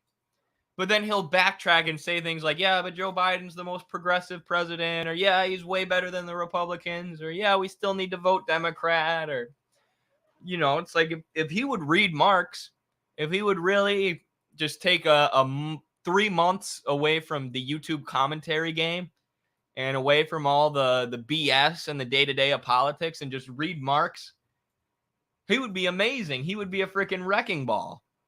But he won't do that. He's been giving the same social democratic positions for years. He's been saying, we just need to vote for enough candidates who support Medicare for all for years. He won't even entertain a socialist or a revolutionary approach to politics. So here we are. But this is good. Agrees more with yours than Joe Biden's does. And I think the frustration is once people get in that house, once people get in the club, it's like, okay, we're going to close the ranks and we're going to basically play defense for our leader, Joe Biden. And look, I've taken heat for being too pro Joe Biden when I give him credit on doing things that are good, like pulling out of Afghanistan, right? But you need to see more of that fight from the left wing Congress people, because we need to know somebody's representing us and our views. I mean, I haven't heard the word Medicare for all said by anybody in Congress in what, a year now? So you're Exactly. And Ro Khanna just said, oh, we're talking about Medicare for all more then. Which is hilarious that he would even say that. Like, oh, great, the Congress people are talking about Medicare for all. Now you expect all the working class people who don't have health care to support them because they're talking about it? Like, give me a break. But also, when are they talking about it? You don't even hear AOC and the squad talk about Medicare for all anymore. Right? They don't want to talk about it because then people will bring up force the vote. And how AOC and Ilhan Omar and all these squad politicians refused to push for Medicare for all because they thought Nancy Pelosi might get mad at them. thoughts. Well, we're still talking about Medicare for all. I mean, maybe the question is how do we get more progress than just talking about it in floor speeches and tweets. But there are places where we fought the administration on student loans. I mean, that was a place. We fought on climate. I mean, the IRA, the fact that they had so many climate investments was because progressives said that's the one place that's non-negotiable. And with the American Rescue Plan, the progressives had a lot of our priorities in that plan. But look, I'm one of the few people I've said nice things about Marianne Williamson, and I've gone on her podcast. I've said that she should be welcomed into having ideas, and if she moves the platform to be more progressive, consistent with voters, good for her. And I never criticize her. People say, well, why aren't you endorsing her? Because I think there's more that goes into being an effective president of the United States than just having a more sympathetic ideological alignment on Medicare for all. I mean, I think it does matter if you've had elective office. This is interesting. Victoria Nuland has more power than the whole House of Representatives, in my opinion. True. At least if you're talking about foreign policy, right? You have like a swarm of neocons in the State Department and Department of Defense who are crafting foreign policy, like Anthony Blinken and Victoria Nuland, who are leading this proxy war effort towards Ukraine. And, you know, they have a lot more power than these representatives. In a lot of ways, the representatives are nothing but propagandists, nothing but talking heads that each control a different geographical location in the country and tell people not to revolt and not to have a revolution because it's, hey, we're talking about Medicare for all more. Versus when, you know, the State Department and the Department of Defense have much more power than these representatives, especially now that they'll go to war without asking Congress, right? You're supposed to ask Congress before you go to war, but that precedent was blown out of the water with Iraq, I believe. Might have been the first time they went to war without asking Congress. So, yeah. Sorry, kind of neither here nor there, but I thought it was a good point. Doesn't have to be a lot of elective office, but some elective office. I do think it matters. But his experience is that, come on, he voted for the Iraq War, he voted for NAFTA, he did the crime bill. His experience is actually bad. I would do a strike against him because, like you said, he was way more conservative as a senator than he is progressive as president. Dude, Kyle's destroying him. Okay, we all have our criticisms of Slim Shady Kyle Kulinski. But this is why I want Kyle to read Marx, man. And I know it's probably not in his class interest to read Marx and fight for the working class. He's more professional managerial class, but dude, he's destroying Ro Khanna. Ro Khanna's like, look at his experience. And Kyle's like, yeah, let's look at his experience. Here's all the shitty things he's done. Like, dude, he's a wrecking ball. He's good in these debate situations. It just sucks that he's, you know, moderately progressive wing of liberalism is basically what he is. He's a better president than a senator. They also, Congressman, could have said those things about you when you were challenging exactly. Democrat or AOC when she was challenging Joe Crowley. But there was a benefit to you, and there was a benefit to our country. The fact that you and AOC were an outsider. You were an outsider. We're outsiders. And not a different. And it's just that he's attacking Marianne Williamson too, right? Who was at Kyle and Crystal's wedding, who they have a personal attachment to. So they're batting down his arguments of Marianne Williamson and her good policies like Medicare for all. You know, but you should do this anyways to Ro Khanna, not just when he attacks Marianne Williamson. You should be, anytime you get a chance to talk to Ro Khanna, you should be pressing him. But then, of course, Ro Khanna won't come back on your show. That's why a lot of these outlets like CNN and MSNBC can never even ask moderately tough questions of the politicians because they rely on access journalism. They rely on interviews with big names in politics to get clicks and to be financially sustainable. So they're very limited in the tough questions that they can ask. But perspective. And I think there's a benefit to having outsiders eventually in leadership and eventually, everything's, we got to build up to Medicare for all. We'll have Medicare for all eventually, down the line. But just right now, we need to be neoliberals. Right now, we need to only support the war in Ukraine and sending more money to Ukraine. That money can't be used on healthcare right now. We'll build to it eventually. When, bro? When? Because 40,000 people are dying due to lack of healthcare right now in this country for the past 10 years. We need change right now. We don't need eventually. We don't need down the line. Running for president, but I don't think that means no. I mean, if Nina Turner had won, for example, her House seat, and this isn't China, where the government has, abolished relative poverty, right? And the government's telling us, well, down the line, we'll move to some other policies. We'll move to some other good policies that people want, right? Because the government has no record of actually doing anything for the people. So when you tell us eventually, or down the line, or later on, why the hell would anyone believe you? You haven't done anything for us.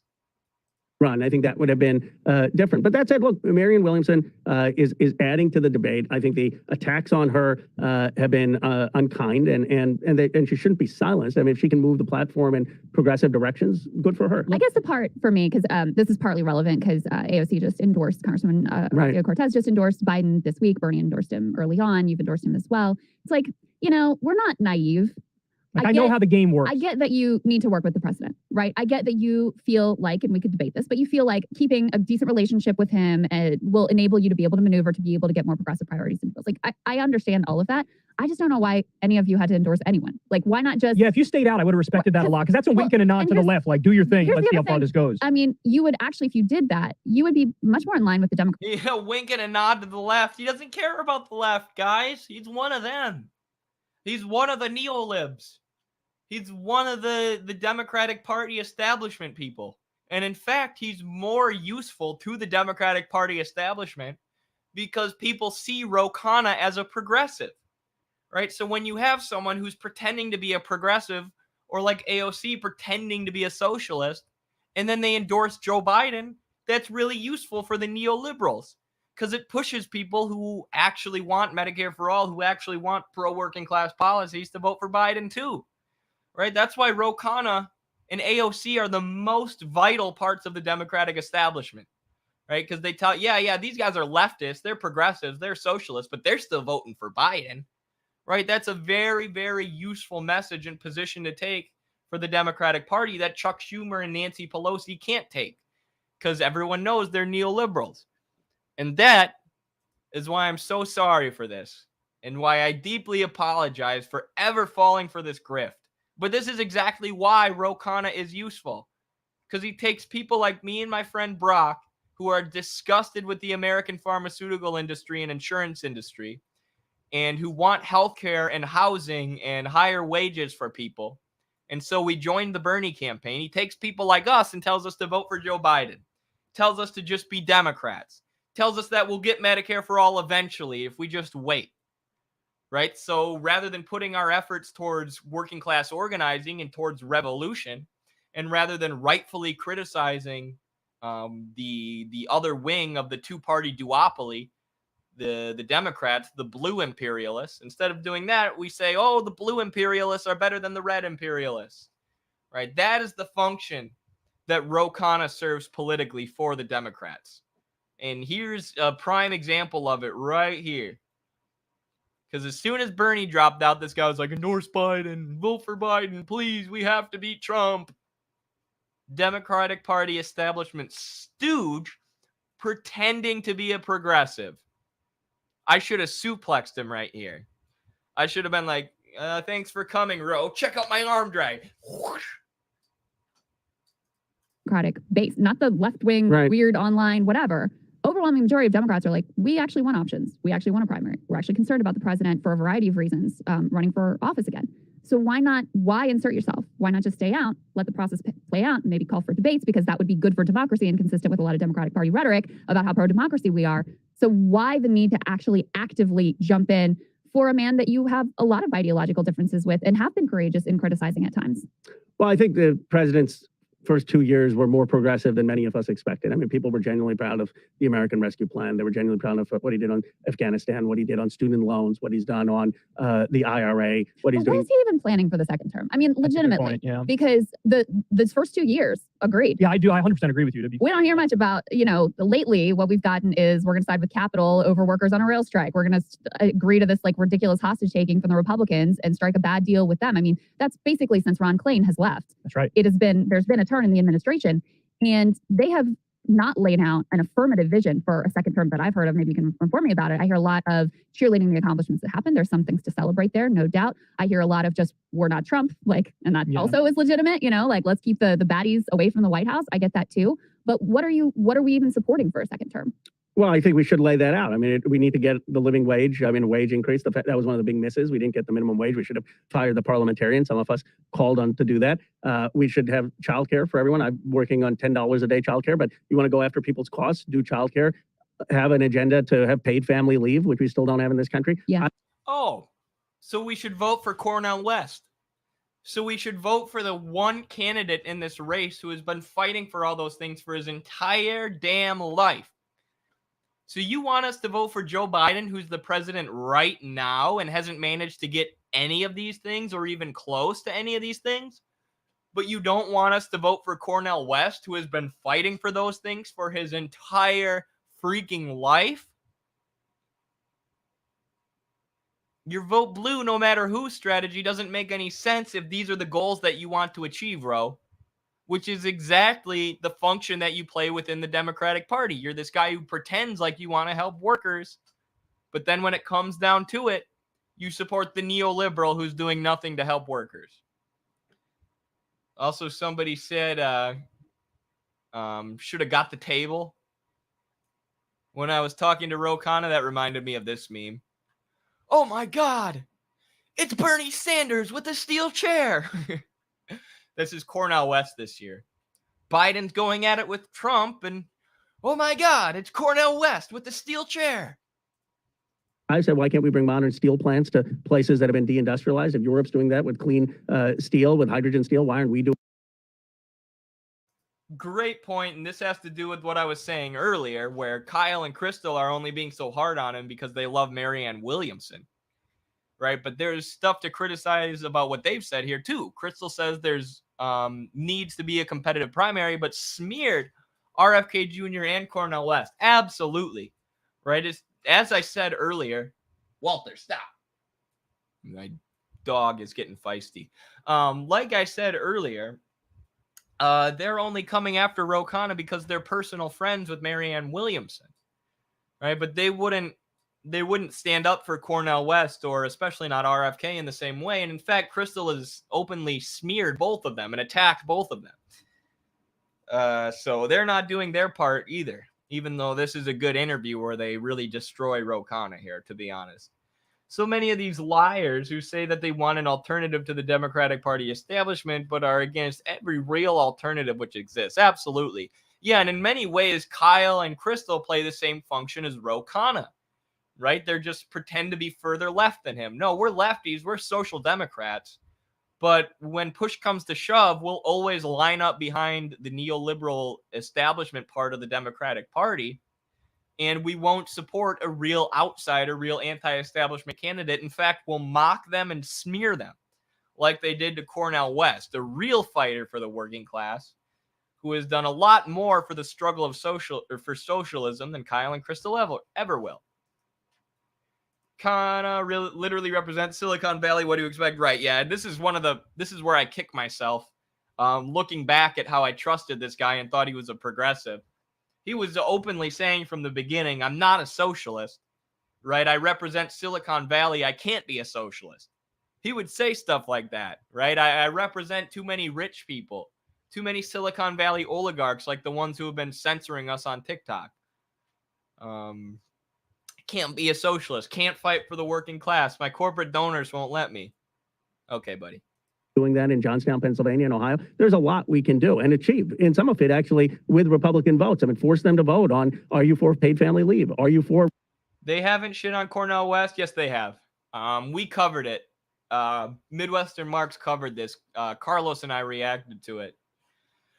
I'm sure you can search on YouTube Midwestern Marks, Kyle Kalinske, or Midwestern Marks Cornel West reaction, because I went off on Kyle. I called him a loser.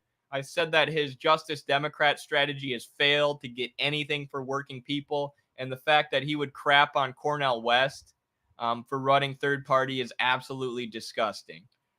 Because they mocked Cornel West's campaign. They ridiculed him.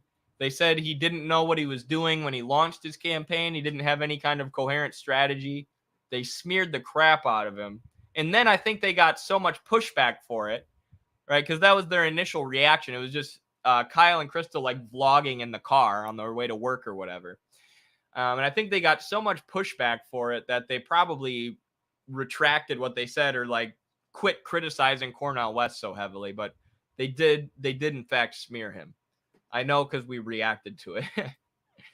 raising the wage? Are you for bringing steel plants into the Midwest? I mean, so I would run on an economic populist agenda and on abortion, obviously reproductive rights and gay rights and democracy.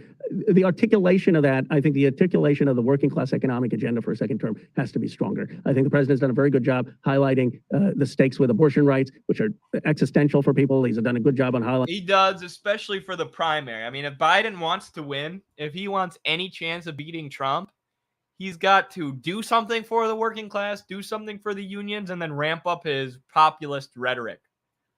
Otherwise, he'll get crushed by Trump. Gun safety. He's done a good job on highlighting the extremism of democracy, but he's going to have a strong economic message as well. The funny thing is, I agree totally with the agenda that you just laid out. I think fighting for those things that you just said is an ideal path for the, I can't vote for these people. Gonna go Green Party. Let's go.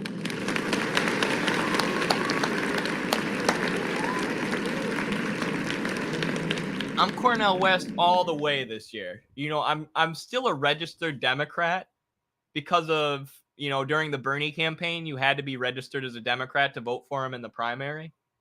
So I'm technically still listed as a Democrat, even though I'm obviously completely against the party itself. And, not active in the party, of course. But I might go vote in the primary for RFK. Right, I might go caucus for RFK just to help him weaken Biden in the primary and hopefully beat Biden. I think it's a super big long shot, but and then I'll vote for Cornel West in the general election. I think that's my plan right now. But yeah, I'm done voting for these neoliberal imperialists. I am done with this argument of you need to vote for us because we're better than Trump. It's time for something different. It's time to organize people around a socialist pro-working class message and, take that to put our money where our mouth is when it comes to the elections, when it comes to voting. Right? Let's at least get the Green Party 20% of the vote and really scare the crap out of the establishment, if nothing else.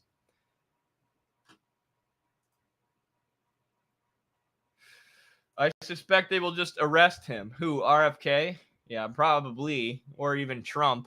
Anyone who challenges the neoliberal war state, especially if like a World War III situation breaks out with Russia, then like our channel is gone. We're going to get censored and maybe arrested. Chris Hedges and all the people critical of the Democrats are gone. They'll start arresting their political opponents. It'll be bad.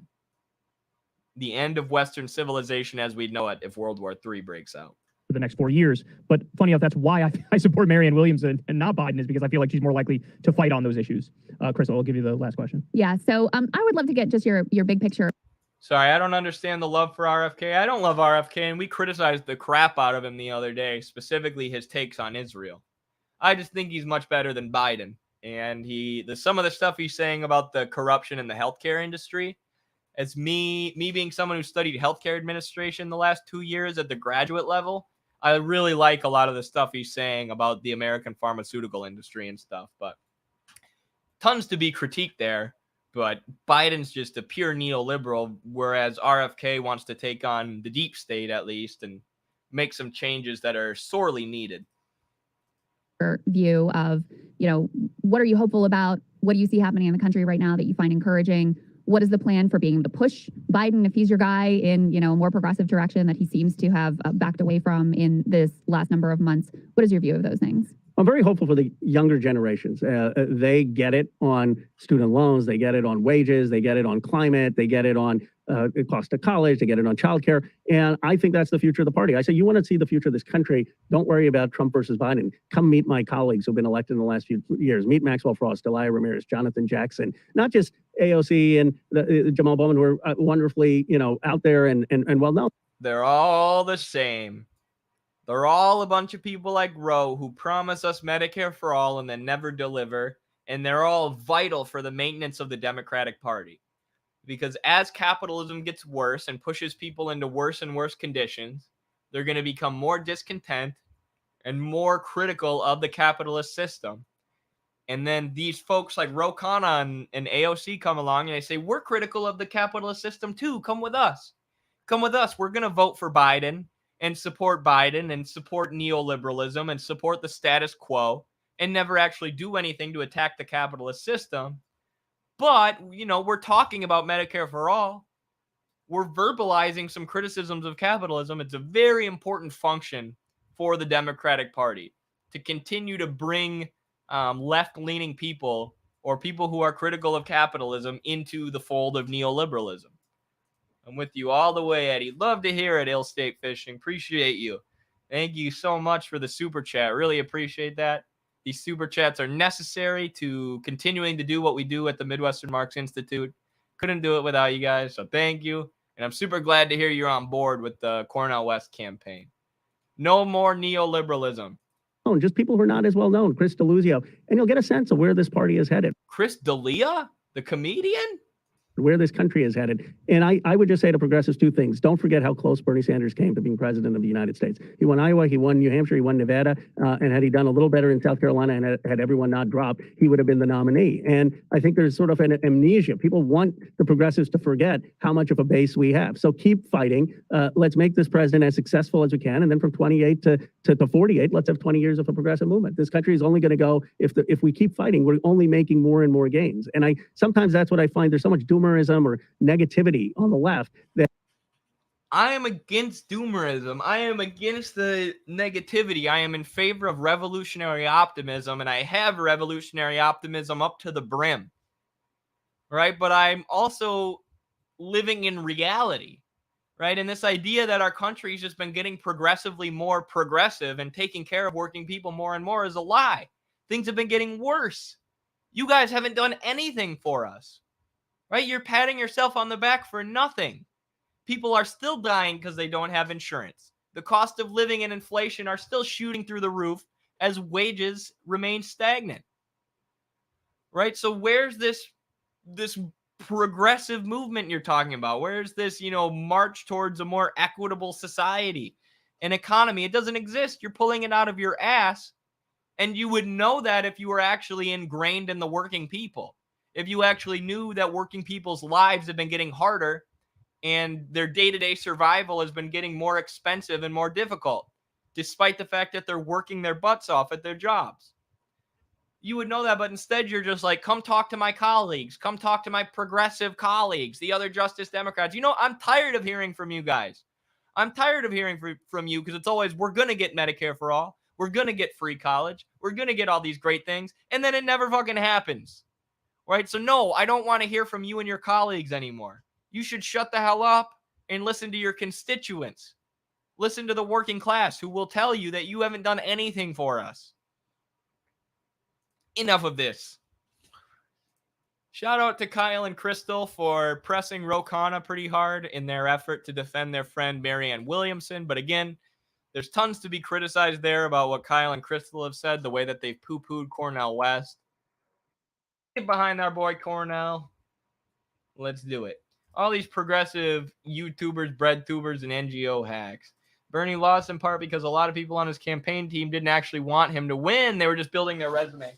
This is so true, Marius. And I don't know if you were worked on the campaign the same way I was. But we've done videos, me and my friend Brock, who is the guy in that picture with me, who took the picture with Ro Khanna. We've done videos breaking down our experience on the Bernie campaign, and there were so many staffers, so many administrators, so many higher ups in the campaign who just were auditioning for a job with the Democratic Party, right? A job being a campaign manager or something, who had majored in politics in college, and were looking to launch their own career. There was so much careerism and opportunism on that campaign. And when you had real revolutionary-minded working-class people like me and my friend Brock, we would tweet things criticizing Joe Biden or criticizing the other candidates. And the Bernie campaign staffers would be like, you got to take those down. We're not running a campaign where we're critical of the other candidates. No negative campaigning or whatever they would say. I'm like, this is absurd. This is absurd. And then they continually pushed our message, the Bernie campaign's message, away from populism and towards social issues. They kept saying we need to hammer social issues, right? We can't just talk about the economics and talk about Medicare for all and, investing in infrastructure and making working class people's lives better. We have to focus on social issues and culture war issues to have a more broad appeal. That's how they would always pitch it. Let's have a more broad appeal.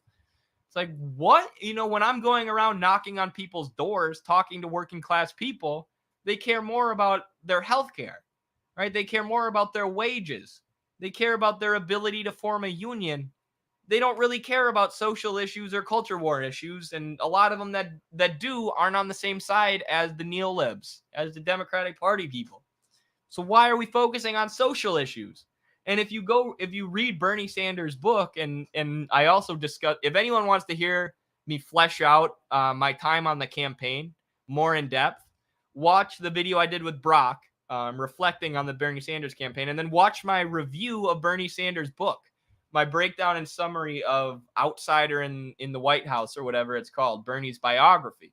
Because when he was in Virginia, he was based, right? When he was running for senator, he was an independent, not running as a Democrat, running independent, and he flipped a Republican state into a state that continually voted for a socialist governor year after year after year, and eventually elected him to the Senate. Right? He turned a red state, a dark red state, or Vermont, not Virginia, sorry. He turned Vermont, a dark red state, into a state that was voting for a socialist. And he talks about this in the book. All he did was go to the union leaders or go to the union meetings and talk to working class people and say, what do you want?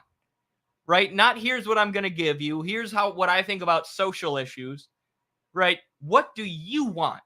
Oh, you want a park? Okay, we're going to fight for a park. Oh, you want this highway or this road to be fixed? Okay, we're going to fight for funding to be diverted to that. Whatever the unions wanted, whatever the working class of Vermont wanted, was what he fought for. And that was enough for these Republicans, these hardcore conservatives, to say, yeah, I'll vote for a socialist year after year after year after year, by meeting their material needs and running campaigns based on the material needs of working people. Right? That is what Bernie did in Vermont. But then when Bernie's running for president, all he wants to talk about is culture war issues. All he wants to talk about is social issues, because these Democratic Party opportunists and staffers and neolibs told him that was what was going to help him win. Right? And they basically moved him towards liberalism and away from working class populism, or away from socialism. Right? Socialism is class struggle. Right? It doesn't have anything to do with these culture war issues or social issues that Bernie was pushing when he was running for president. And I think, if he would have stuck to his guns, if he would have stuck to a truly socialist message, he probably would have won, even despite all the DNC rigging and all the tomfoolery that went on. And there were still a lot of working class Republican, or people who considered themselves conservatives, who ended up voting for Bernie because they knew it was in their economic interests. But imagine if he just focused on the working class issues, on the class-based stuff, like he did when he was in Vermont. But they changed him. They manipulated him and pushed him towards liberalism. The question of whether to appeal to class or identity has been settled. It was like a controlled experiment. Absolutely, Marius. Need more sewer socialists. Ooh, I haven't heard that in a while. Some more Huey Long types.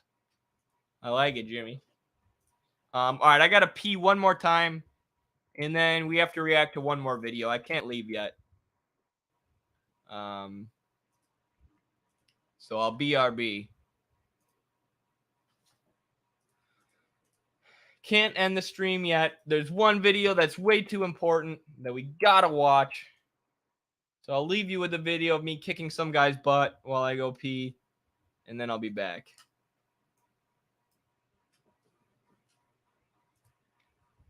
BRB.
I'm muted. We'll probably only get to one segment here. I also got to let the dog out. We have to be humane here at Midwestern Marks. Got to take care of our animals, but suplex him, Eddie. I tried. Greco-Roman wrestling, I thought Eddie was in the WWE. Eventually. And his name is John Cena. Oh, I have a new soundboard button, by the way. Actually, I have a couple. Tell me what you think of these.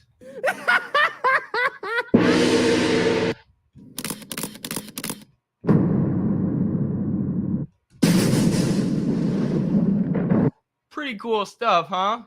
But here's the grand finale. Here's the good one.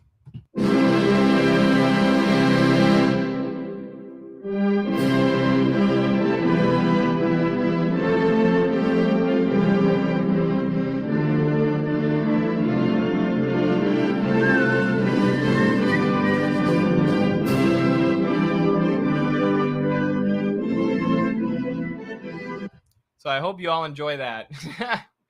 Nice sound. Thank you. All rise.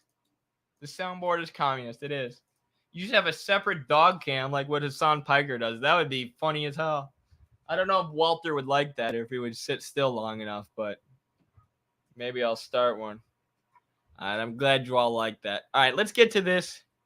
Actually, sorry, I got two videos. First, let's just watch this. We've been following the UPS strikes really, really closely. Obviously. Oh, no. Oh, I thought the video got taken down. Thank God. So I'm not going to talk too in depth about the UPS strikes. Look at any of the last few streams that we've done if you want to know what's going on and you don't. But I'm sure a lot of you know, the UPS drivers didn't even have air conditioning in their cars, right? They were working in terrible conditions for very low wages. Then they started gearing up for a strike. Throughout the contract negotiations, it looked more and more like they were going to strike. So yeah, solidarity with them, of course, in their struggle. against the UPS company. And we've talked about how essential delivery is to our current economy, and how for the capitalists to realize their capital, for them to sell their capital, which is what's talked about in Marx's Capital Volume 2, they rely on these delivery services nowadays. They rely on Amazon, FedEx, UPS, USPS to sell their commodities for them. So vital sector of the modern economy in 2023, the UPS workers, FedEx workers, and all that. And they're also Teamsters.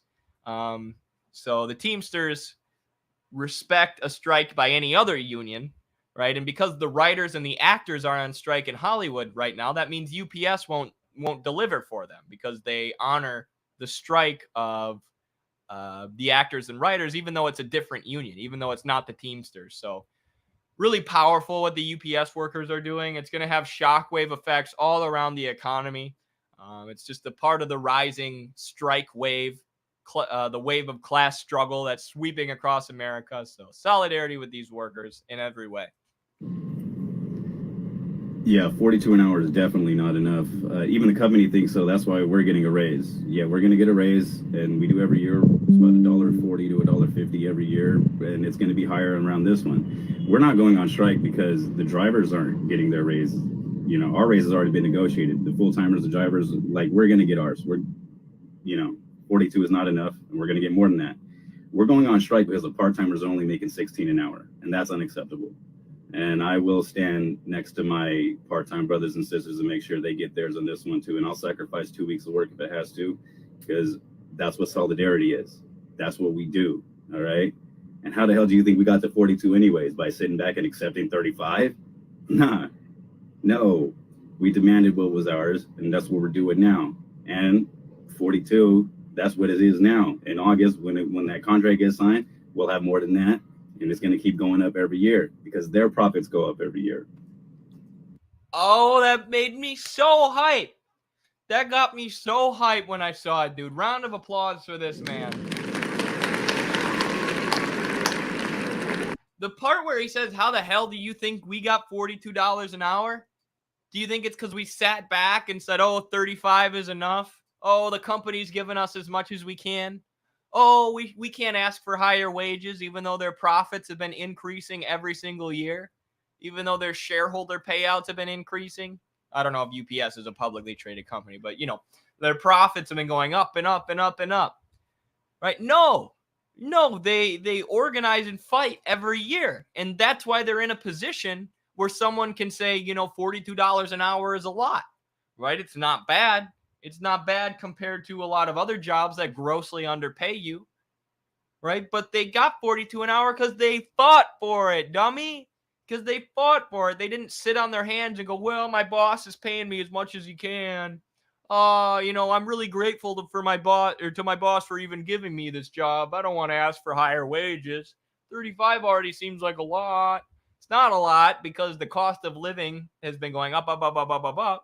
Because inflation is a thing and you're already exploited and underpaid, which is how the company can make millions and millions in profit off of you, right? So it's not a lot, but the reason it is a lot is because they fought for it. Because they fought for it, because they got organized, because they have a union. And the fact that he's saying, yeah, we'll show solidarity with our part-time brothers and sisters too, is badass. Like, what a perfect example of class consciousness right here. Right? This guy gets it. It's not just about me, right? It's not just about getting what I want or getting more money for me. It's the rising tide lifts all boats. You know, I'll fight for my part-time coworkers because I care about them, and an increased wage for them will push an increased wage for me. Right? I want increased wages for our whole workplace. That's what the union does. We struggle collectively. We don't do it one-on-one. Right? And this is why, like, I was talking to my dad about his teachers union the other day, and Scott Walker made it so that not everybody has to pay dues, right? Not all the teachers have to pay dues to the union. They can opt out. And that might seem like a good thing, right? That might seem like freedom, but what that allows is the teachers then who opt out of the union just opt out so they can save money for themselves selfishly, so they can take more money home while still getting all of the benefits of the union, while still taking all of the things that the union fought for, like the free healthcare that the teachers get, right? And all the great benefits that teachers have and the existing pay that teachers have. So people who opt out are just saving themselves a couple bucks while hoping the union will keep fighting for them and keep getting them healthcare. And they probably don't even understand how much the union has done for them. And then what will happen over time, though, is the union will weaken because nobody's a part of it anymore. Nobody's paying dues anymore. And all those benefits that you rely on will go away. What happened to my camera? CIA got me, folks. But that's why this guy has the... There we go. That's why this guy is a class-conscious proletarian. That's why I say he gets it, right? Because he knows that it's worth it for him to fight for the part-time workers, right? He needs the whole workplace working together, working collectively, struggling collectively against the bosses who are taking more and more and more profit, right? It's not just about me. It's not just about what you want selfishly. This is why, you know, if you have a union, don't opt out of paying dues. Pay dues and get as active in the union as you can. Not just for you, but for your coworkers. Because the more you work together, the more you work collectively, the better your material conditions will get collectively. And the more you allow them to divide you, and the more you act selfishly, and the more you say, you know, oh, I'm going to opt out of paying dues so I can save $20 a month. Or the more you say, oh, I don't really care about the part-time workers, I only care about my own pay. The more that helps the bosses rip you all off, right? Collective solidarity in the workplace, class solidarity, solidarity along class lines. That's what this guy gets. You know, and he probably has some political disagreements with his part-time coworkers, right? There are probably part-time coworkers at his boss, at his job that he doesn't really like or whatever. He has disagreements with. Doesn't matter though, because their interests are the same. They're still in the working class. So it's in their interest to work together against the boss. So that's why also you don't cancel people or dismiss people because you have a few disagreements with them when your class interests are the same. Because we can form a mass political movement on class lines. We can work together with people that we disagree with if we're fighting on class lines and against imperialism. Anti-imperialism and class struggle. Those are the two ingredients for a revolutionary movement. So shout out to that guy. Dude's freaking awesome. That was a great video. Made my day, made my life. Yeah. So we have one more video. Actually, should we react to this today? I kind of want to react to this with Carlos. I have Mike Pence saying that he's more concerned about Ukraine than he is concerned about American cities. But I'm thinking I'll react to that with Carlos maybe. Actually, I might be gone. How long is it? Whatever, let's just...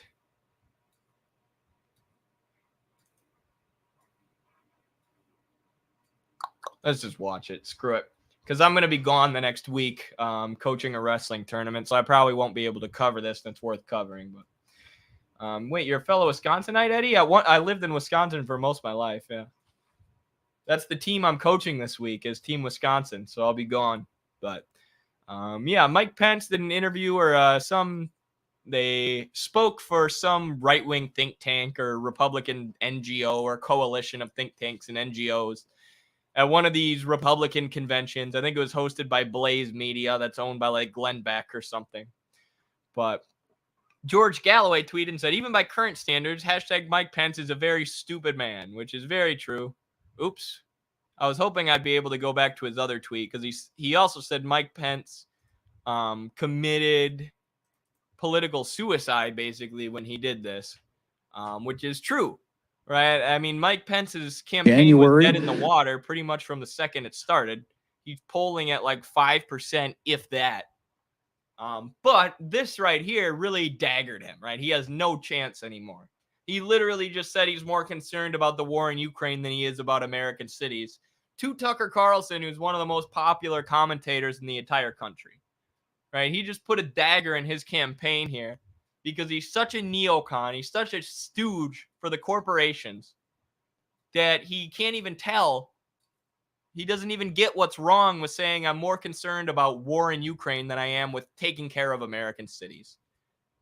Right? For him, that's just common sense. That's just him accidentally saying what he actually believes. We're saying maybe January we'll let somebody transfer some jets. I'm sorry, Mr. Vice President. Have you? I know you're running for president. You are distressed that the Ukrainians don't have enough American tanks.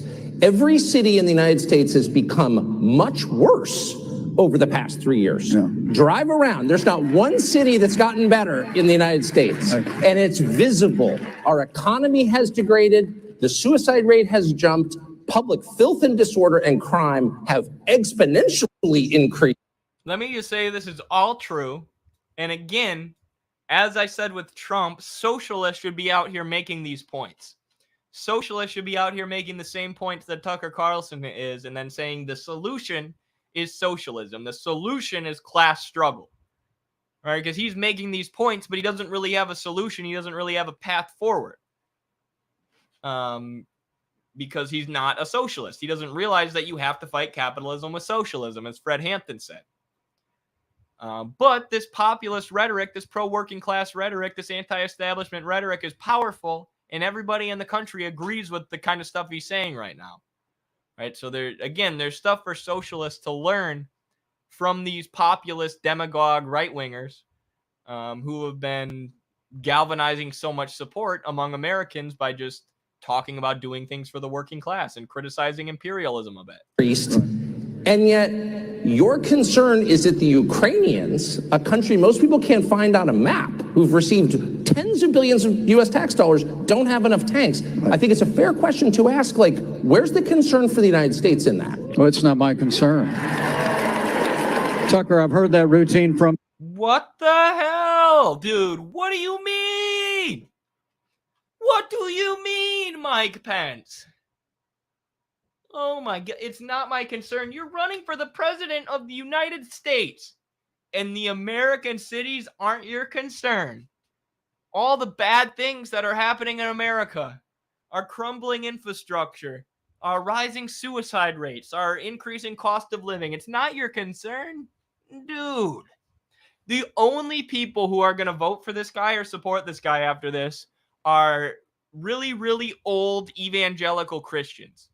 People who would have voted for Mike Huckabee in 2008. Right? People who are basically want like a theocracy. I have some of these folks in my families, just staunch evangelical Christians who, every year for president, they just vote for whoever they think is the most Christian. Those are the people who are going to vote for Mike Pence. And that's it. That's literally it. Me before, but that's not my concern. I'm running for president of the United States because I think this country's in a lot of trouble. I think Joe Biden has weakened America at home and abroad. And as president of the United States, we're going to restore law and order in our cities. We're going to secure our border. We're going to get this economy moving again. And we're going to make sure that we have men and women on our courts at every level that will stand for the right to life and defend all the God-given liberties enshrined in our Constitution. Anybody that says that we can't be the leader of the free world and solve our problems at home has a pretty small view of the greatest nation on earth. We can do both. And as president of the United States, we will secure our border, we will support our military, we will revive our economy and stand by our values, and we will also lead the world for freedom under my administration. Jeez. So there you go. Mike Pence more concerned with what's going on in Ukraine and getting tanks Saying maybe January we'll let some than he is with America and crumbling American cities and the American working class. Just saying the quiet part out loud, we knew that, right? We know that these neocons are concerned with maintaining American power, maintaining American hegemony, maintaining the profits of American finance capitalists and corporations. But they're not concerned with the American people. They're not concerned with American infrastructure. They're not concerned with rising suicide rates in America. They're not concerned with American cities. They're concerned with getting more tanks and more weapons to Ukraine. increasing profits for the military industrial complex who write checks for them. That's it. That's it. They're just corrupt stooges. They're puppets. You might as well have little strings, from the big banks, corporate donors, and military industrial complex entities that fund Mike Pence's campaign. Might as well just have little strings connecting to Mike Pence where they control him like a puppet. He just dances like a puppet and says, vote for me. I'm a Christian. I'm a good Christian Republican guy. Vote for me. I'm not crazy on Twitter like Trump. Therefore, you should vote for me for president of the United States, even though I just admitted openly I don't care about the United States. I just got dumber from having listened to Pence. Yes. True.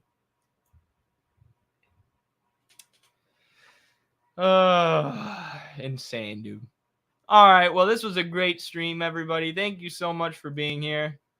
Really appreciate it. Follow our Patreon, or you can support us on Patreon, patreon.com/MidwesternMarks.